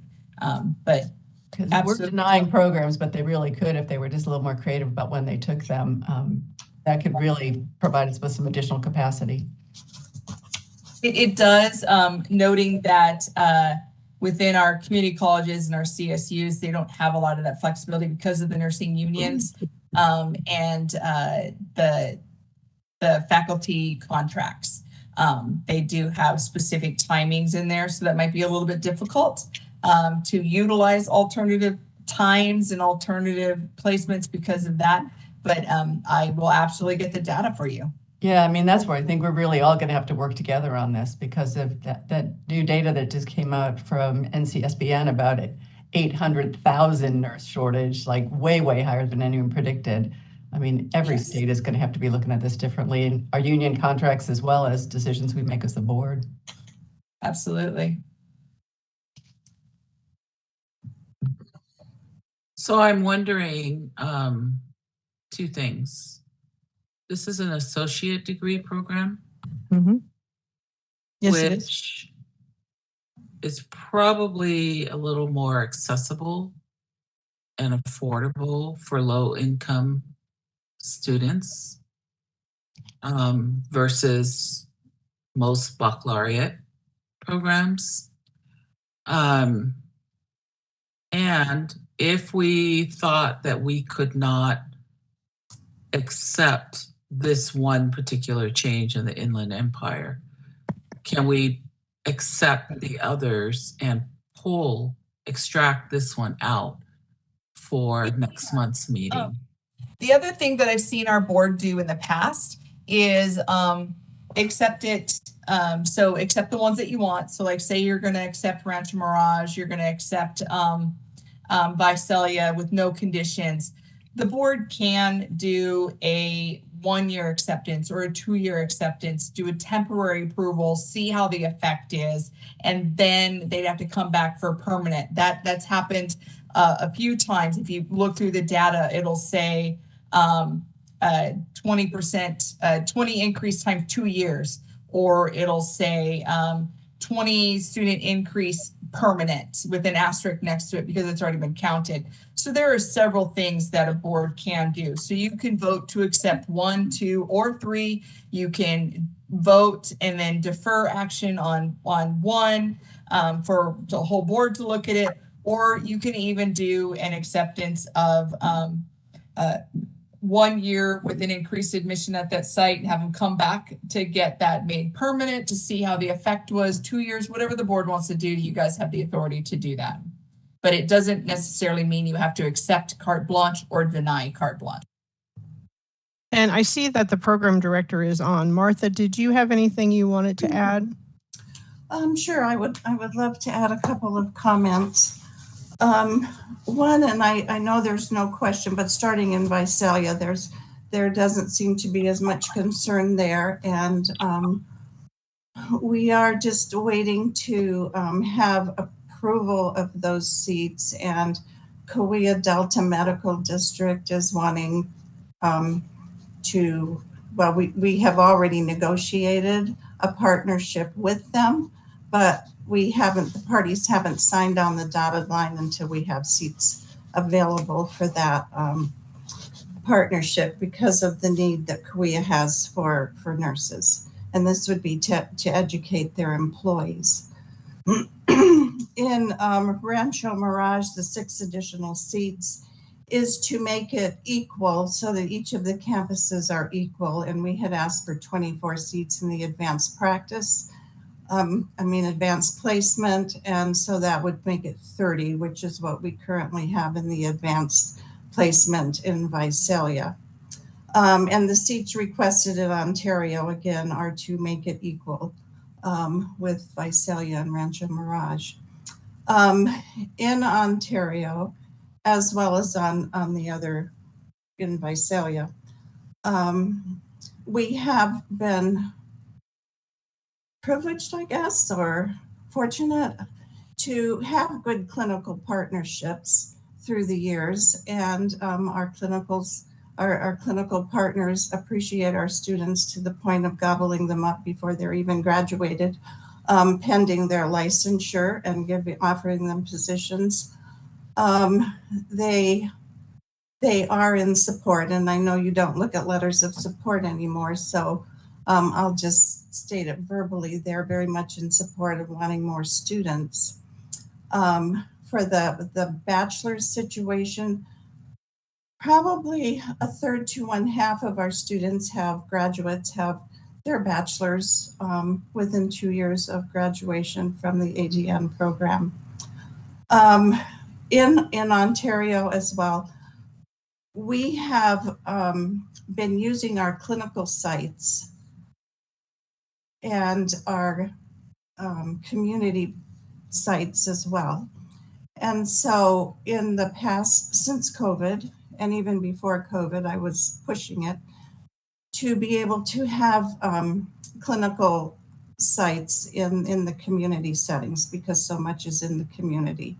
So we have reached out there, as well as we have opportunity, and in looking at things with our clinical coordinator, we have opportunity within ourselves, within our current clinical placements, to, on the inpatient side, maximize those hours so that we share them with ourselves and grow in the area of more community partnerships.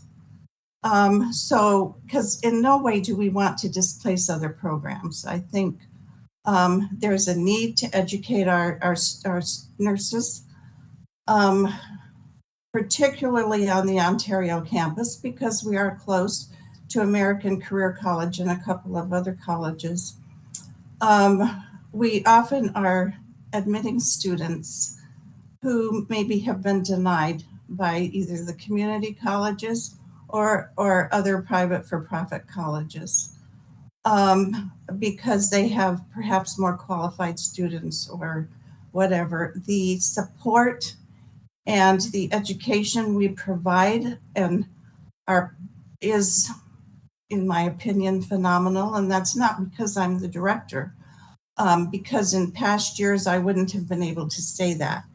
But we have worked, our Ontario cohort last year had a BRN first time pass rate of 97%. This year it was 100%. And these are with students that are often denied placement at our neighboring schools that may be just right across the highway. Thanks, Martha. I guess I could go on and on, but I don't want to keep you here till midnight. You know, I believe in our program. I would appreciate it if we could have the opportunity to increase our student census somewhat in Ontario as well, because we admit only 36 students a year. And, you know, even if we did another cohort of 36 and dropped the cohort of 30, something would be helpful to the viability of the program. And I think we need the nurses, and we've proved that we are educating them and helping them to be successful. So thank you for listening to that long oration.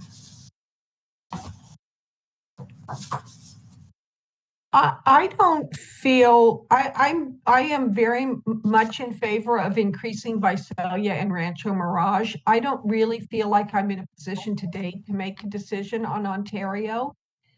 It seems like a, you know, large increase into an area that we've granted an awful lot of increases over the last year. You know, I wonder if we could defer just that campus decision for a month and, you know, kind of think about it over the month and let the full board weigh in on it. Marianne, I'd be open to suggestions from you and or Lori. Of course. Yeah, of course. Yes. Yes, you absolutely can do whatever you want. You could, because you're making a recommendation to the board, right? So you could recommend to the board that you would accept Visalia and Rancho, and you would, you know, defer decision to the board regarding Ontario. And then you guys are all on the board, so you will get a chance to speak again when this program comes in front of the board. Well, I would like that to be my motion, if there is a second. I'll second that. It's Mary. Thank you. So I think that will be then to recommend acceptance of a substantive change to an approved nursing program, San Joaquin Valley College, for their Visalia enrollment increase and their Rancho Mirage enrollment increase, but to defer recommendation on the Ontario campus to the board meeting in May. So moved. Second. Thank you. Then BRN moderator, could you take us to public comment? We will be opening for public comment now. I will be activating the question and answer feature. Please refer to the screen share for members of the public to see how they should type in their request for comment. I've activated the question and answer feature. Members of the public can indicate that they would like to make a comment by typing into the question box, "I would like to make a comment." Please remember, you will have 2 minutes to make your comments. I will not give a reminder as your time approaches. I do not want to interrupt you nor cause you to lose your train of thought. I will mute your microphone and inform you that your time has expired, and we'll move on to the next member of the public. I'll pause for a moment for members of the public to type in, "I would like to make a comment." Amanda Lee would like to make a comment. 1 second, please.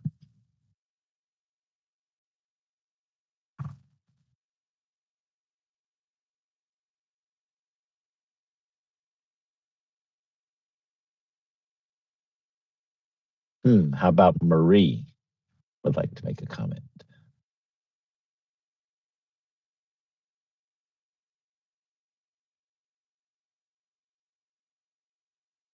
Are they having issues unmuting? No, the person that Amanda Lee disappeared. Oh. Good afternoon. This is Marie Gilbert. Can you hear me? Yes, ma'am. Go ahead. Thank you. My name is Marie Gilbert. I'm the director at the Central California Center for Excellence in Nursing. And part of my role is working with our academic service partners, really with a focus on Region 6. And I would like to follow up on a comment that Mary Fagan made about looking at shifts and units. That is actually possible in CCPS. And within our region, we have started to do that. So both West Hills and COS have worked closely with clinical partners to make sure that we can accommodate their request.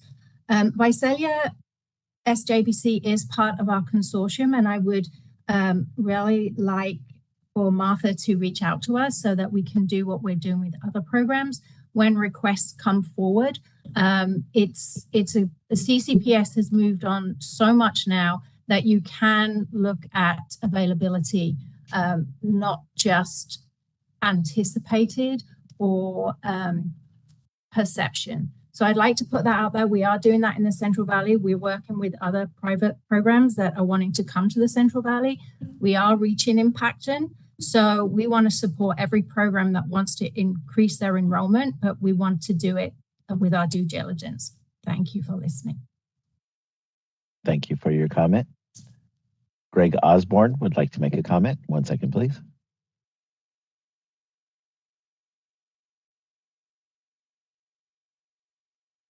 You can hear me? Yes, sir. Yes, my name is Greg. I'm from the Central Administrative Office at SJVC. And first of all, I wanted to thank the board for their thoughtful dialogue over these last 20 or 25 minutes. I've really appreciated how they're looking at this proposed increase. And we've looked at it the same way for all three of our locations. And we do realize that Ontario has more programs. But to echo what Martha had shared earlier, she has gotten commitments from all of her clinical sites, and they do support more students, and they feel that they can easily accommodate those without having any challenges with our program or with others. And Martha and her team have always been great partners for the hospitals and other schools and programs. But that said, also, we would be more than happy to, between now and the board meeting, to look at different shifts and flexible dates and times, as was mentioned several times over the last half hour.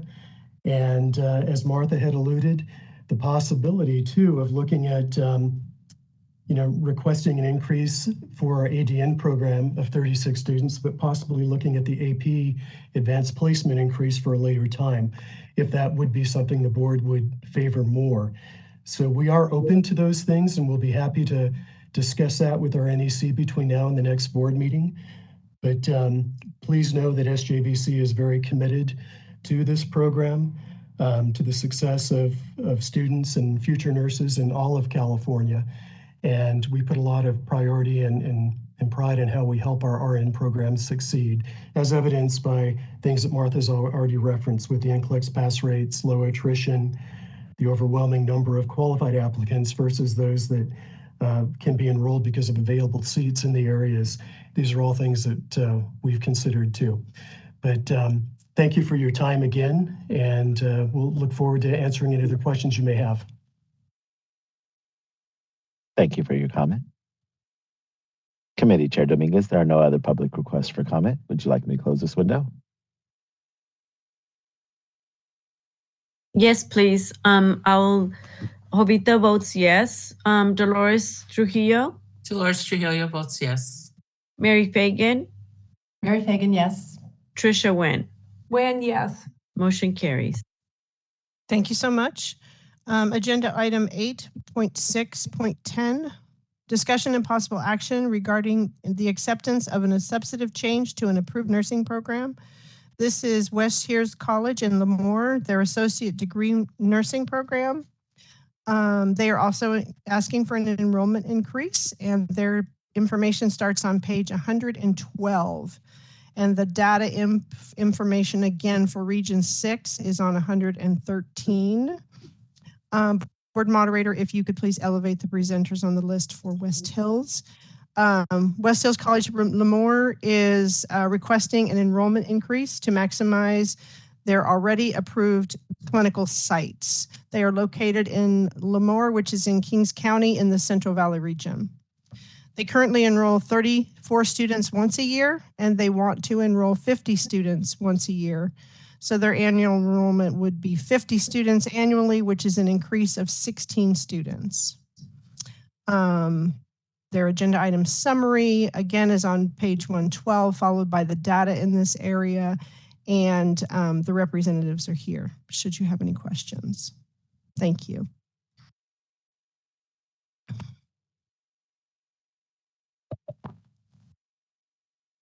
This area is not impacted, correct?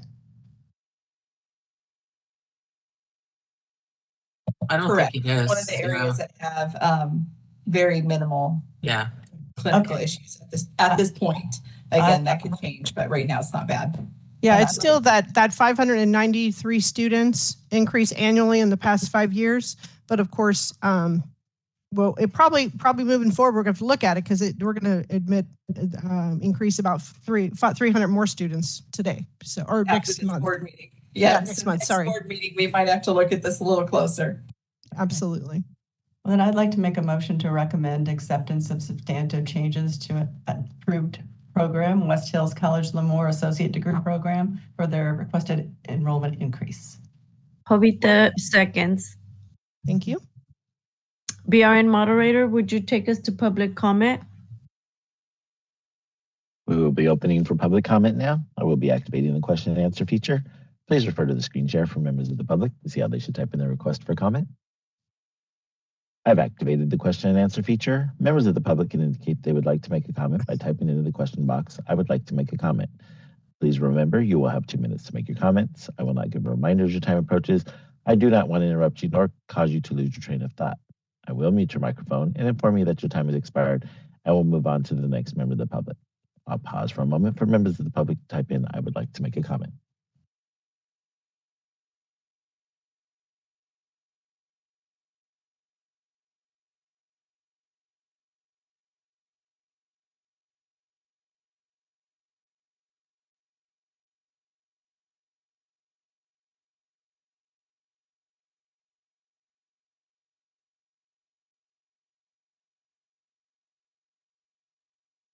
Committee Chair Dominguez, there are no public requests for comment. Would you like me to close this window? Yes. Jovita votes yes. Dolores Trujillo? Dolores Trujillo votes yes. Mary Fagan? Mary Fagan, yes. And Trisha Wynn? Wynn, yes. Motion carries. Thank you so Before we much. go on to the next agenda item, I just wanted to, if board members that are not on this committee are on line here, that's excellent because we will be going into closed session where we will adjourn this one after this meeting and we will rejoin our board meeting after this next agenda item. So I will have board staff reaching out to the board members that are not currently on, and we will be ready after this next agenda item to go back into our board meeting for closed session. Thank you, guys. So agenda item 8.7, we're switching gears now. This is discussion and possible action regarding a feasibility study for a brand new pre-licensure nursing program. Saracosa Community College Associate Degree Nursing Program. The information on this program starts on page 117. Board moderator, if you could please elevate presenters on the list for Saracosa. So again, we're looking at a brand new program now. Saracosa has submitted a feasibility study to begin a pre-licensure associate degree nursing program. They're located in Ridgecrest, California, which is in Kern County and Kern Community College District. And this district includes Bakersfield and Porterville colleges. Their enrollment request is only for 10 students a year, every fall for the next 5 years, and then they would evaluate if they would want to stay there or move forward, and they are aware that they would need to come before the ELC and the board to make any enrollment increase. They're in Region 6, which we talked about a little bit today too, and that's on page 119 as far as what's happened in Region 6 so far and what has happened today. And they are here to answer any questions you may have. I think Kern County can support the growth. Absolutely, this can. This location is incredibly rural. It's, you know, it's you go on the 15 and then it's about an hour or two off of the 15 up straight up the 395. Like it's quite a trek to get there. The nearest associate degree program from them is about 100 miles away in Lancaster. Yeah. So we've been assisting them. We, as in our NECs, have been assisting them to get ready for this and bring them forward for quite some time. So they've managed to get that done. So yeah, any questions on this? There's no issue to support 10 students a year at this community college located in Ridgecrest. Then we should just do a motion to support. How would the BRN moderator put it on that screen, please? Sure. Can we have the motion? Thank you. Thank you. I motion to recommend acceptance of the feasibility study for a new pre-licensure nursing program, Cerro Coso Community College Associate Degree Nursing Program. Do I have a second? I second it. Trisha. Was that Dolores Trisha. or? Go ahead. Trisha did it. Trisha, thank you. BRN moderator, take us to public comment.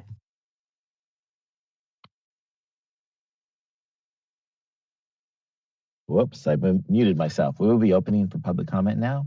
I will be activating the question and answer feature. Please refer to the screen share for members of the public to see how they should type in their request for comment.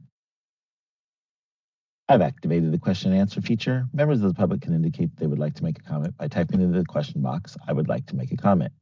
Please remember, you will have 2 minutes to make your comments. I will not give a reminder as your time approaches. I do not want to interrupt you nor cause you to lose your train of thought. I will mute your microphone and inform you that your time has expired, and we'll move on to the next member of the public. I'll pause for a moment for members of the public to type in, "I would like to make a comment."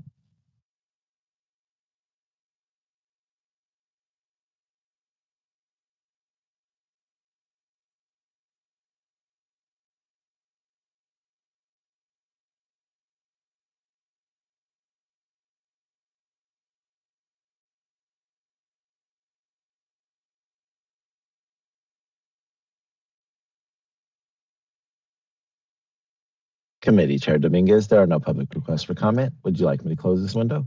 Yes, please. I, Jovita, votes yes. Dolores Trujillo? Dolores Trujillo votes yes. Mary Fagan? Mary Fagan, yes. And Trisha Wynn? Yes. Thank you. Motion carries. And that takes us to 8.8 adjournment. I believe we go to closed session. Yes, we do. So at this point, we do have to have legal counsel just give your advice on this. We did adjourn. Do we need to make an announcement or anything here that we are going to be going into closed session where we will make sure that there is a quorum and that we will adjourn from there and that there's no more public facing WebEx or board meeting or anything like that? Is there anything specific that needs to be said? I would say that you effectively just said it. Just basically letting our public know that there is no more, the ELC meeting is being adjourned at this time. We're going back into the board meeting technically just to go straight into closed session, and there will be no additional board business or committee business in open session for today. All right. So, yeah, I think we can leave it there and wind up the WebEx, and the board members hopefully have the link to where we will be doing the closed session. Yvonne did send the link again this afternoon. It's in your DCA email. So we can go ahead and close out our WebEx at this point. Great. Thank you. Yeah, we're going to be on Teams. Great. Thank you. All right. See everybody on Teams. Okay. Thank you, everybody. Bye-bye.